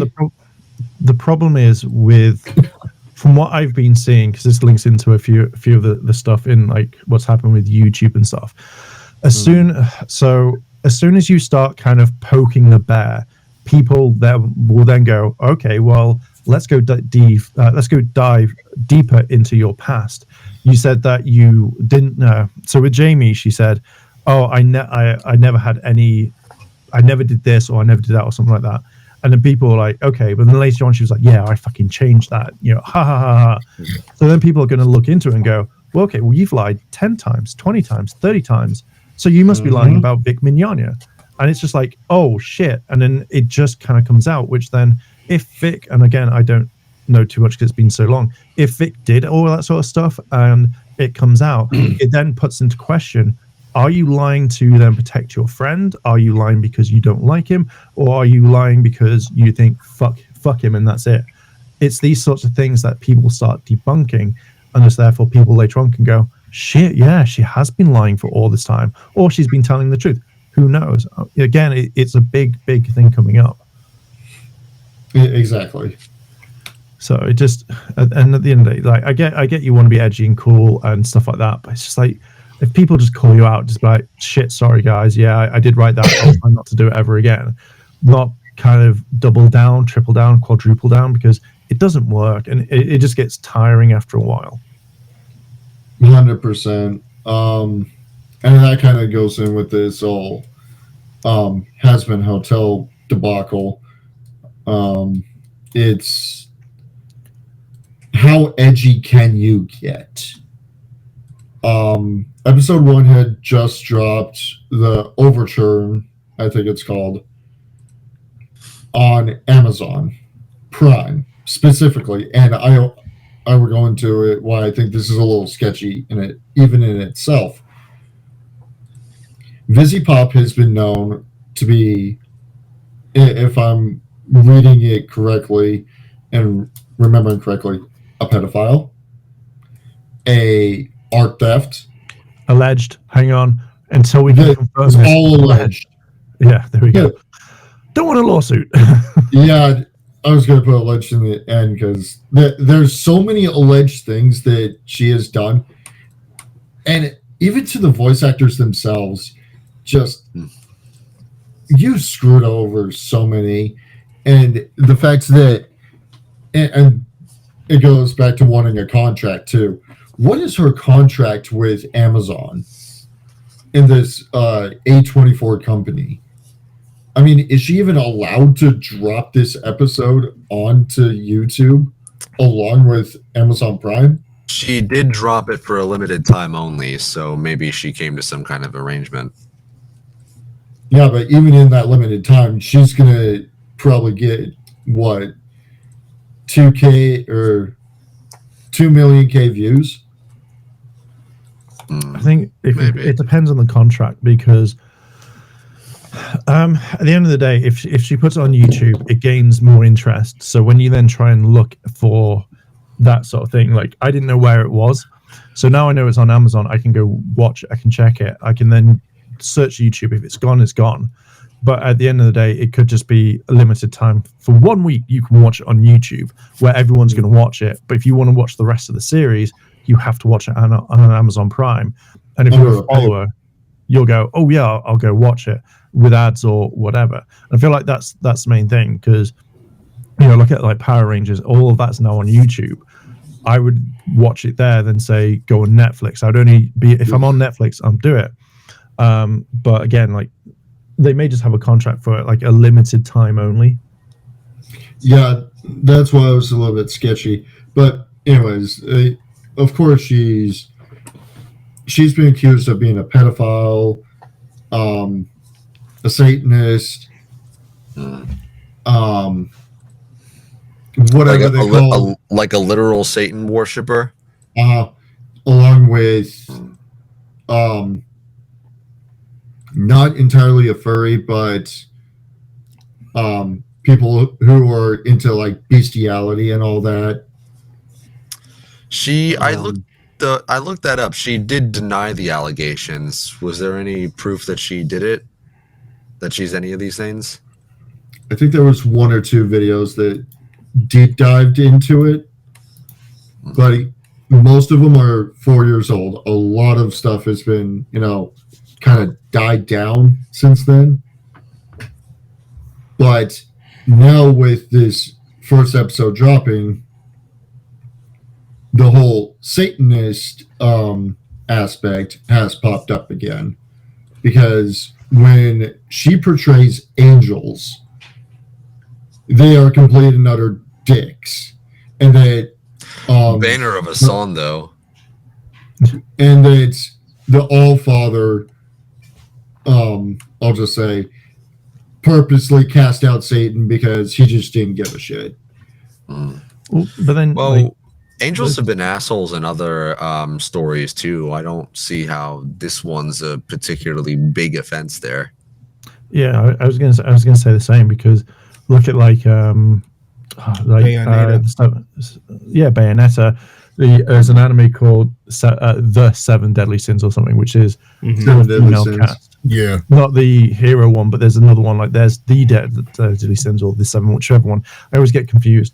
But like that portrayed the fact that the angels and God have been completely different.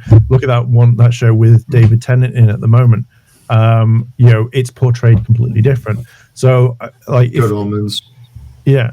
So I feel like if you're using that, like if people are going like, oh, you hate God or you hate that, it's like, what are you meant to do? Like that's, if the show's comedy, I mean, look at like say Star Trek Lower Decks, that when that first came out, that had a little bit of like pushback because it wasn't like Star Trek, it wasn't like Starfleet.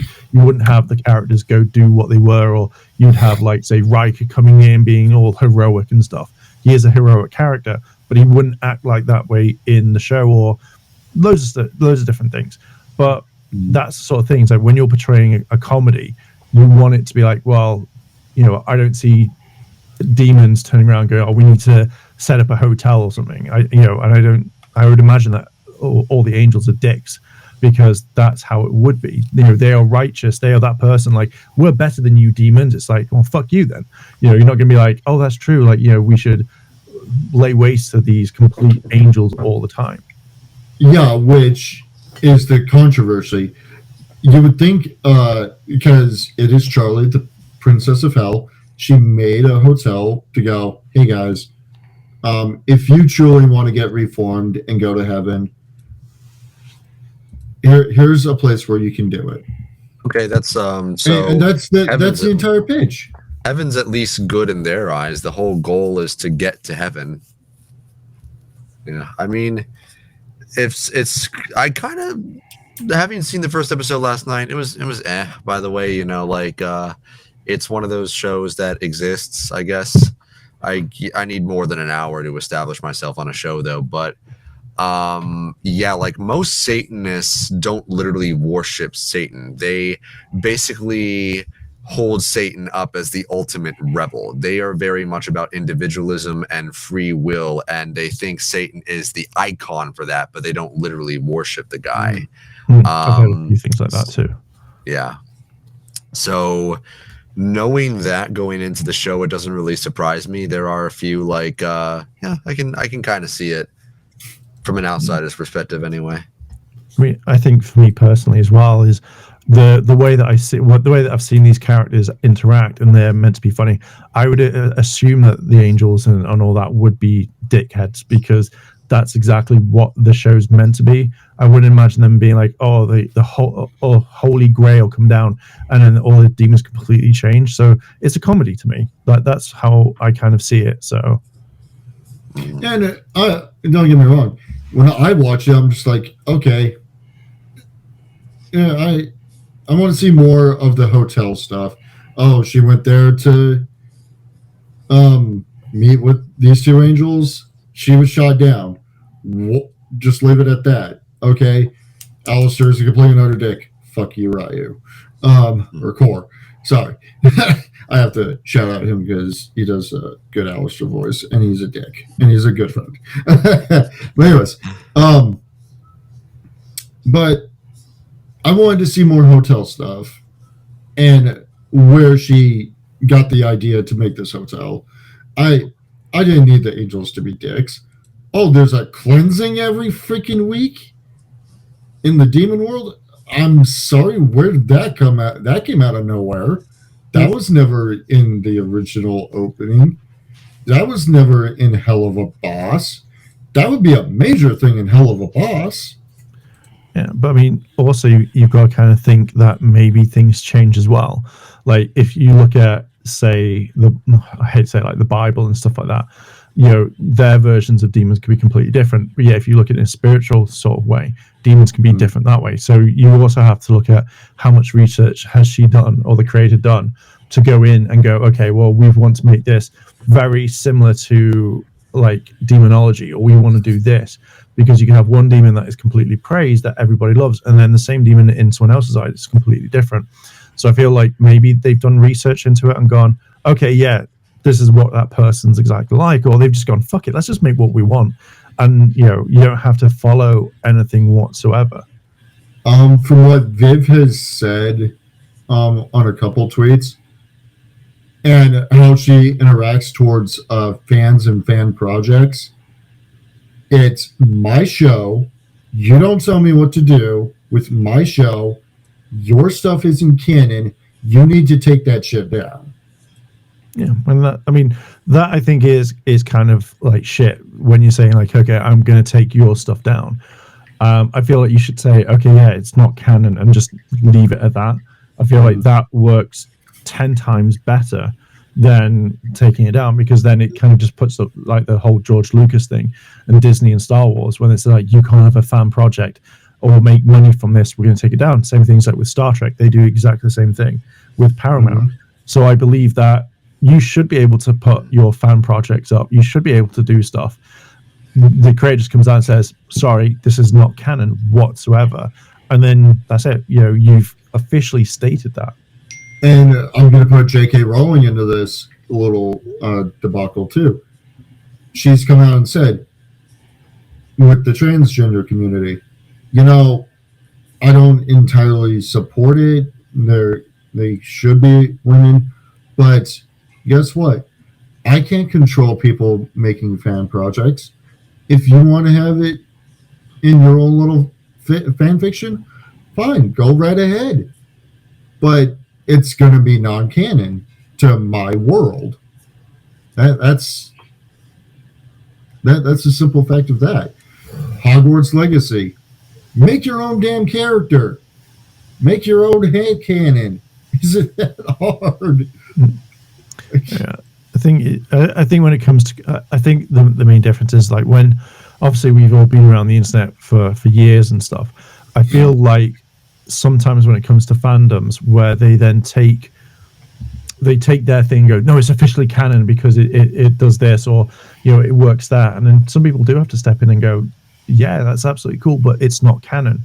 But then some people believe it is after certain times. Like, my headcanon says that this character gets with this character, and, you know, it was one time that they looked at each other in the eye and then they've never interacted ever again, but they totally in love and got married. It's just like, you do you, but that never happened. Well, it totally happened. You know, they locked eyes for at least 2.3 milliseconds, so therefore in my headcanon they're together. You're like, and I think we can all agree, especially as content creators, that headcanons can get really messy really quick.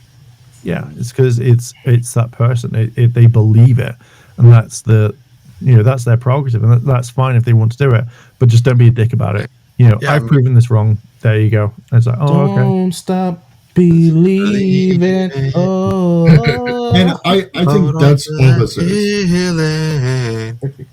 And it's just like you said, we don't know how much research she has done.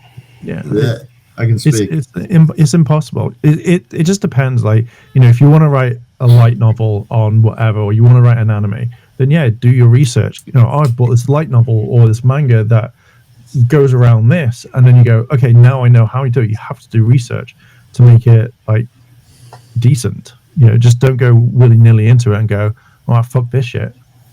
Yeah, and it's like me writing a Spider-Man audio drama. I want to stick towards the comics as much as possible, but I also want to write my own little sections in this.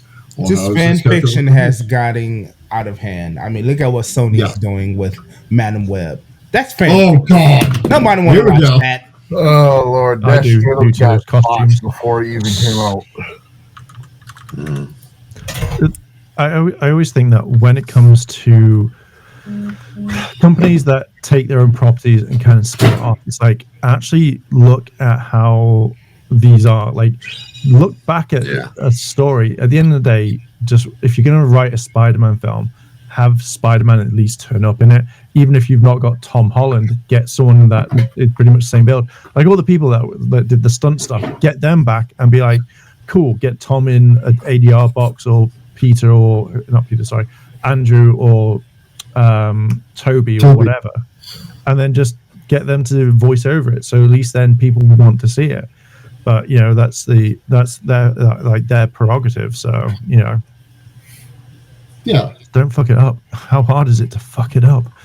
Quite easy. It can be hard. I mean, making a film is a very hard thing.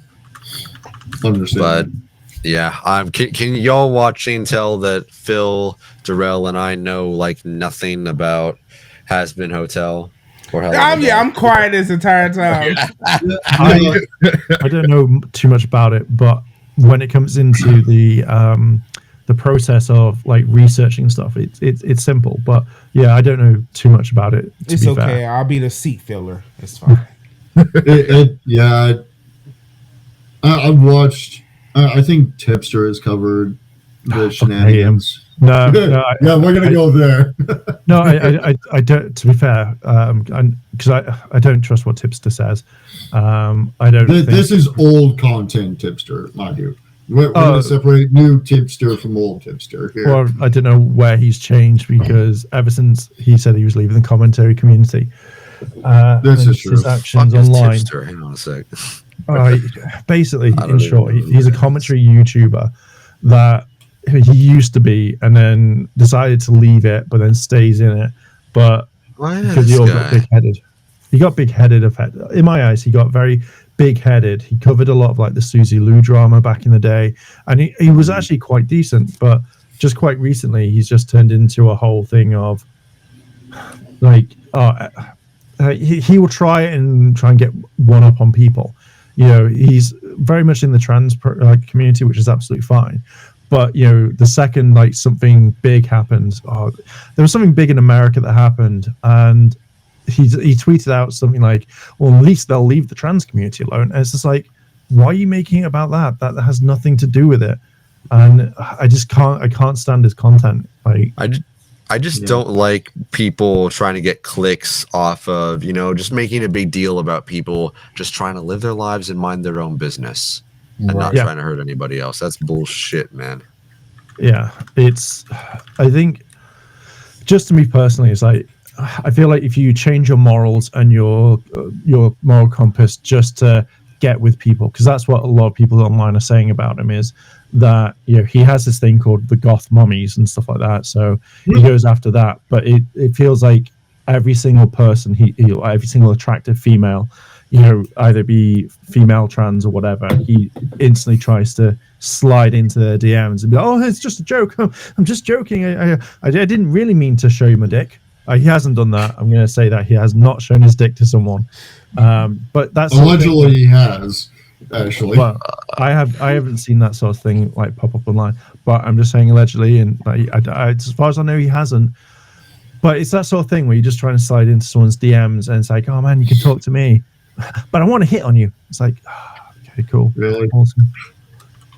As I say, I don't know too much. I don't like Tipster. I haven't followed him for years.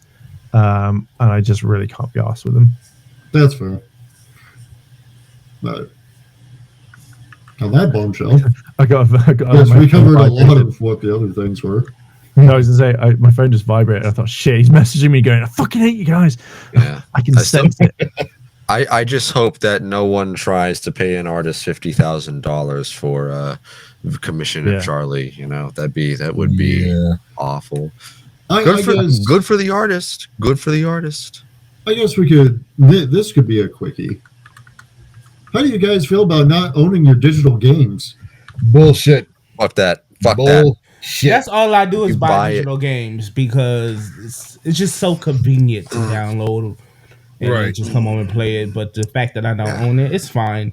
Because again, if buying isn't owning, and I've seen this multiple times already. If buying isn't owning, then piracy isn't stealing. Yeah. I mean, it was a necessary evil before this, but it's probably going to become the regular, you know? Piracy, I love the way you think. I ain't think about it like that. Piracy, I used to view it as a necessary evil. Now it's just a consequence that companies pay for treating their customers like shit. So I can definitely attest to this big time, especially with digital music. I'm sure we all buy MP3s off of Amazon, Google Play. Oh, I'm sorry. I'm a music head. I don't do that. I get the quality. I'm sorry. I go on YouTube for music. They're the only. Yeah. I'm not Virgin YouTube Spotify. What's Gangnam Style? Chad YouTube. Oh, we know what that is.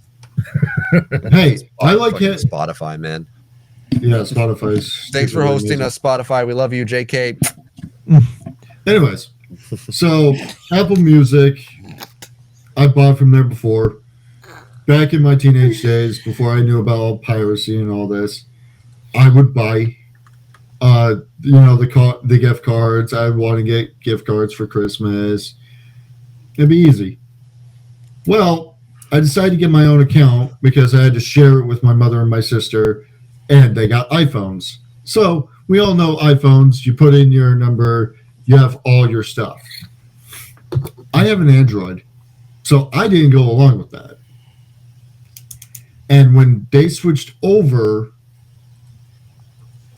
Apple decided to say, "Oh, you know those 300 plus songs you bought from us, along with music videos and movies, all gone." Yep. I tried to contest it, and they said nope. And I had no other way to get it, so I had to pirate it. I will admit that. This is why I will never stop buying physical media. I'll always buy it. Like, Well, I think they just gonna take on my shit off the internet once this crashes. I'm gonna lose everything because I'm not buying physical anything. I like my You know what I physical mean? media. Because it's like, okay, I get it. We have a license for a certain amount of years, but think about it. When the stuff is removed from digital, which is like 20 years down the line, are you really going to watch or listen to the stuff that you bought 20 years ago? Absolutely not. So Yeah. I don't care if you take it. Yes. Yes. Yes. Yeah, absolutely. I still play Metal Gear Solid. well, okay, so the one thing that I don't like about digital content at times is that they can change it. So there's a line in Family Guy in one of like the really early episodes, and it's when Lois dresses up as Grimace from McDonald's.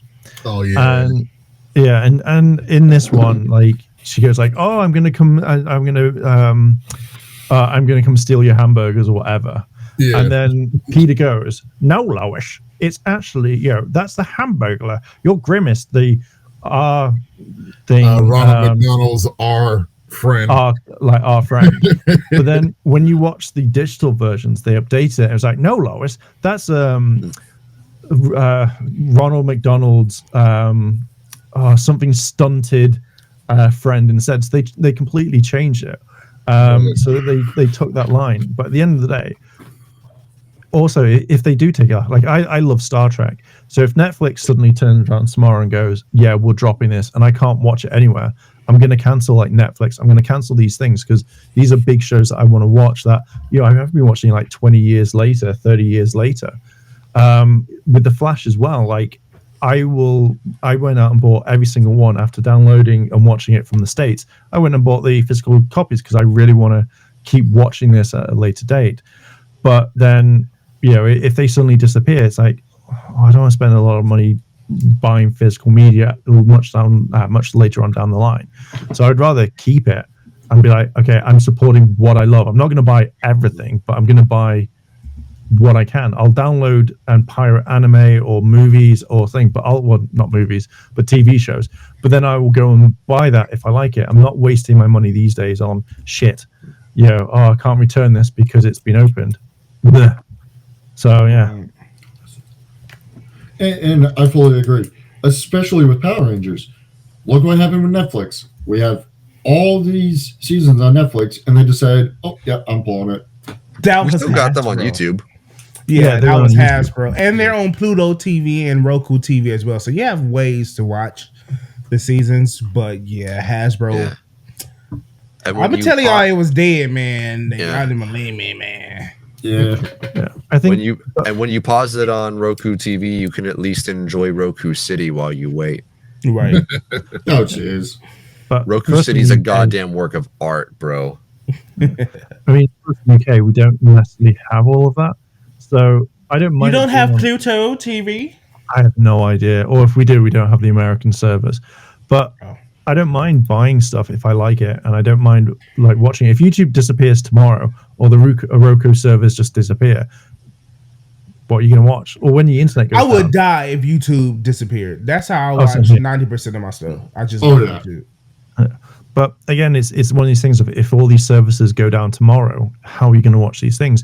I'd rather have a DVD or a VHS tape of these shows and be like, fuck, I can watch this and enjoy it. Rather than losing it. Games, I want to keep my games as well. I'd rather have like a version 1.1 build of a game that may be buggy as fuck, but at least then I can go out and enjoy it. I can play this. And I'm going to bring up Pat the NES Punk and his friend Ian on their CU podcast on this one because I keep listening to one particular topic. But if you want to do physical media, go ahead and do physical media. Like the old cartridge cards. Yeah, they're expensive. I don't think they're necessary. Go back to discs. Have it so that like say the PS5. The PS5 is the storage for all the updates, all the DLC or something. The disc is the main game. It has everything for release. You just pop it in, you play it.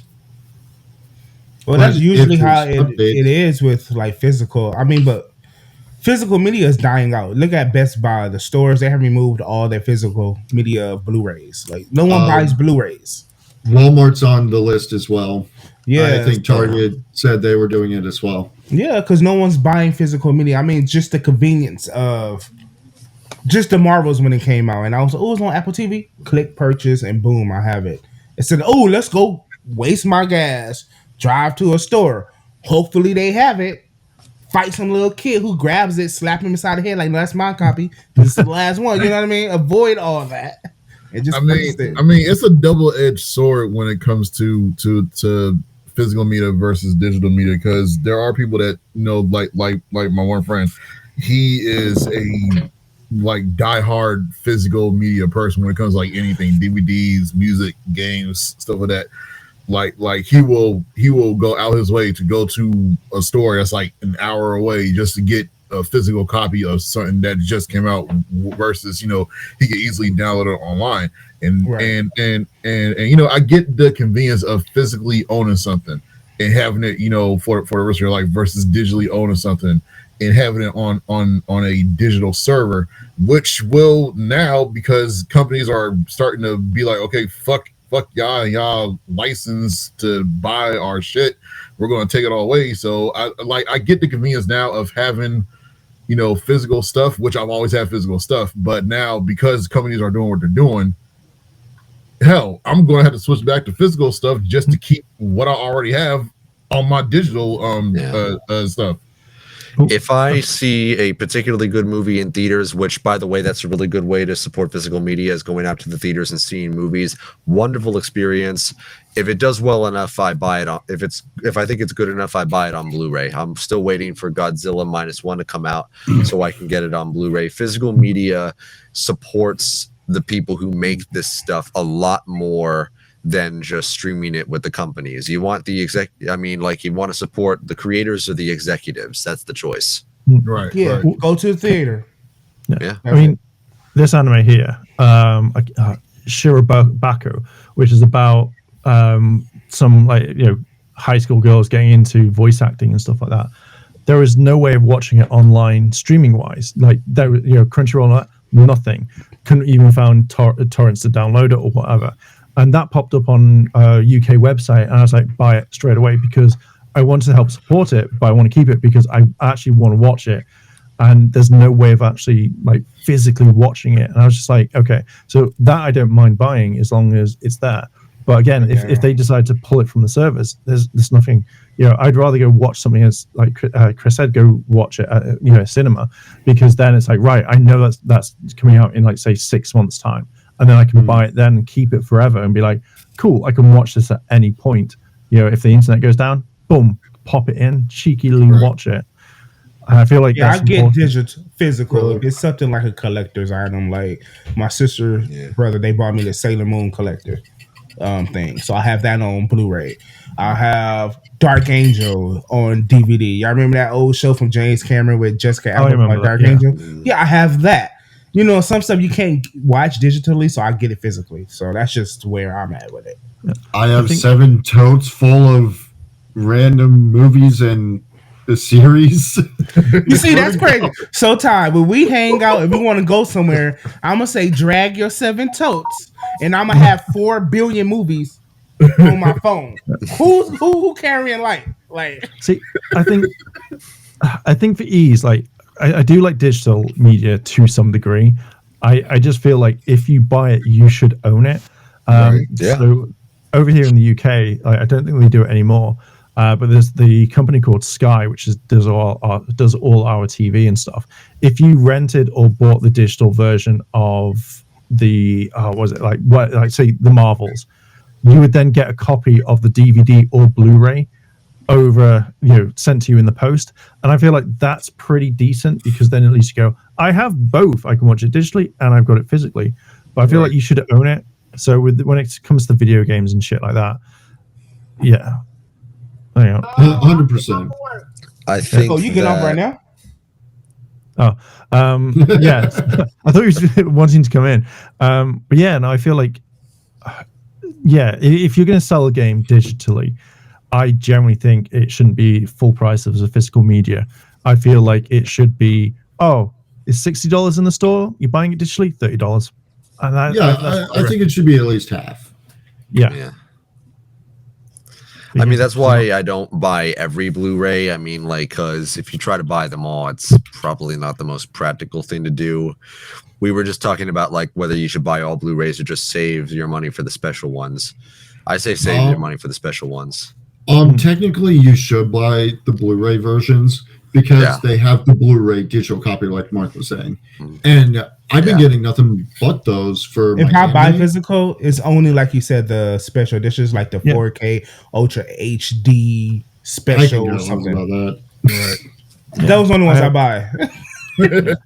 I bought every single version, every single season of the CW DC stuff. Arrow, no, I haven't bought Arrow yet, but Flash and stuff like that, because it's a fucking pain to look on TV here. Fucking pain in the ass to try and find any of them. So I'm more okay, fine, I can watch these and will be disappointed at how much money I've literally spent on a shit season. There was this one movie. Oh God, what was the movie called? It was a Mike Flanagan film that was on Netflix, and only Netflix, and now it's gone. And unless you want to pirate it, it's available nowhere. Yeah, I see. This is what I think a lot of companies don't see. It's they go, "Oh, we need server space. It's costing us a lot." It's physical media. Physical media is just so much easier to have. Right. I wanted to buy the Metal Gear Solid collection for the Switch, because if I go traveling, I want a decent game to play. And apparently it's just a download code. I'm I don't want that. I want a cartridge. Even when I bought the and they work better too. Yeah. I bought the Sonic Origins one. I was shit.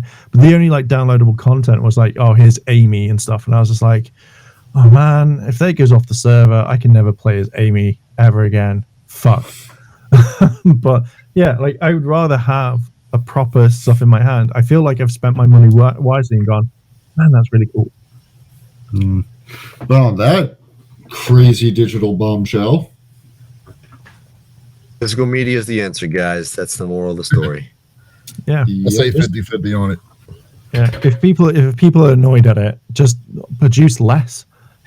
Doing here's 15,000 copies of Avatar, the James Cameron film that no one's going to buy, that's going to stick in Best Buy whenever.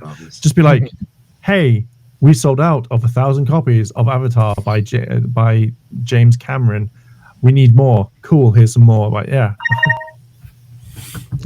Goddamn. Right. Just buy Avatar to use it as a cup holder. Frisbee. I hate you.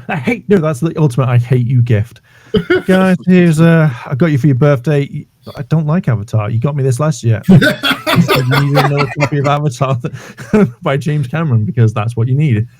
Next year. Man, you keep getting the same one. I know you like it. Well, until next time. Oh, actually, one more thing before we go off. Since we're still kind of on the subject of digital media and bullshit stuff that these companies are pulling. Not sure if y'all have read it, but what is it? The producer or company that made GTA 6 is making GTA 6. Wants to EA, Ubisoft. Wants to possibly make you pay to play the game per hour. You pay per hour to play the game. No. Wants to possibly try to do that. How much? Are we talking I don't even know. I don't even know. But if it would be pay to play like some of these mobile games do, you would probably have to pay $20-$30 an hour just to play the game. That will kill it straight away. If they give the game away for free, and then say like, oh, you need, like, say like they do with Genshin Impact and Honkai Star Rail. If they're like, here's the game for free, but then you have to buy certain things, fair dues. But if you're going to literally go, so it's going to be like $5 an hour. That's one way just to kill it. I would not even pay it. I would never play it in my life, even if it's like, oh, for the first like year you play it for free. But no, fuck that shit, and it would literally kill them. I think that's wrong. I think that at the end of the day, if you're selling the game for $60 up to $100, $200, whatever you want to pay for, whatever, then that should be yours. Like you shouldn't have to give them more money, because at the end of the day, all the people that are working on it have been paid. All the people that distribute, they've been paid from the sales. Like, hang on, GTA 5 total sales. So GTA 5 sold 190 million units. So if that was like, say, $60 per time, buckload of cash is still there. I don't know how much in general total, but I'm not gonna pay someone $5, $10, $60, $88 an hour just to play a game. I'd be like, fuck this shit, I'm out. Yeah, it's definitely not worth it, especially for the online. Right. Which we all know they're going to have an online. So. Oh yeah. Yeah, it's going to be janky as hell. Yeah, but people will do it. People will love it. But man, like, I would never ever pay to do it. I'll pay if you got cute anime girls. Genshin Impact all the way. I'm back. I'm sorry. I'm back. Here's a question. And on Daryl's. Oh, go ahead. So Rockstar are going to put in or thinking about where you pay per hour to play the game. Would you pay, say, $60 an hour or like $5 an hour, whatever, to play a game online? What's their address? Ooh.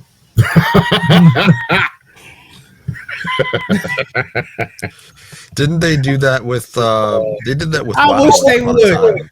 They're gonna get some in their PO box. That's how I feel about it. I will be on the no-fly list. Like I'm just saying right now. They better fucking up. I just generally think, like, what goes through these people's minds, because if that is 100% true and that comes out in articles, whatever, they're gonna walk that back so quickly and be like, oh, it's just an idea. Like, it was a shit You're gonna idea. go bankrupt real quick. Can you imagine? Okay, I want to go to McDonald's and I want the number one, but you have to pay per bite. Yeah, The fuck? I was just thinking that. Yeah. Fuck that. They want to own as much of it as possible, basically. Hey, come on. You already getting $60, $80 out of somebody that's buying just the main thing itself. So And then microtransactions. You want a cosmetic upgrade that does absolutely nothing, and go $10. Like, right. you're already getting money. People stop shoving those in our faces. There's nothing good about them. I think it's just a staple part of the game. Like, Whose fucking idea was that, man? it's a way to get more money type thing. Like, look at like Genshin Impact. They gave the game away for free, and then I think one of the banners they had, like when it first dropped, like they made over $1 billion in revenue just by people buying stuff to make a wish to get their character. So they know if you do it smartly, people will give you money free. But if you're greedy with it, there was someone. The only way they could do it, I wouldn't be mad. It's like microtransactions. Give us the full game, but then if you want a exclusive skin, like hand drawn from a new artist or whatever, then you pay $5 for it. I get that. Fortnite. You're supporting the artists and stuff like that. Or we have an exclusive DLC pack, like how Spider-Man games did. For $29.99, you get an exclusive extra 4 little side stories. Fine, I will pay for that, but don't make me pay for a trial to the game. Yeah, no. That's crazy. Yeah, And on that crazy bombshell of microtransactions, I'm just having a quick look, because there was someone, like a company that fucked themselves over recently, that did that.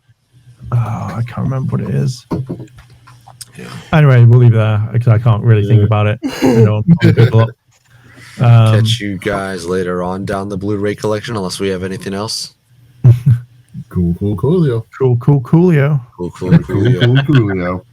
Next week. Not with a bang, not with a whimper, but a coolio. Catch you nerds later around the globe.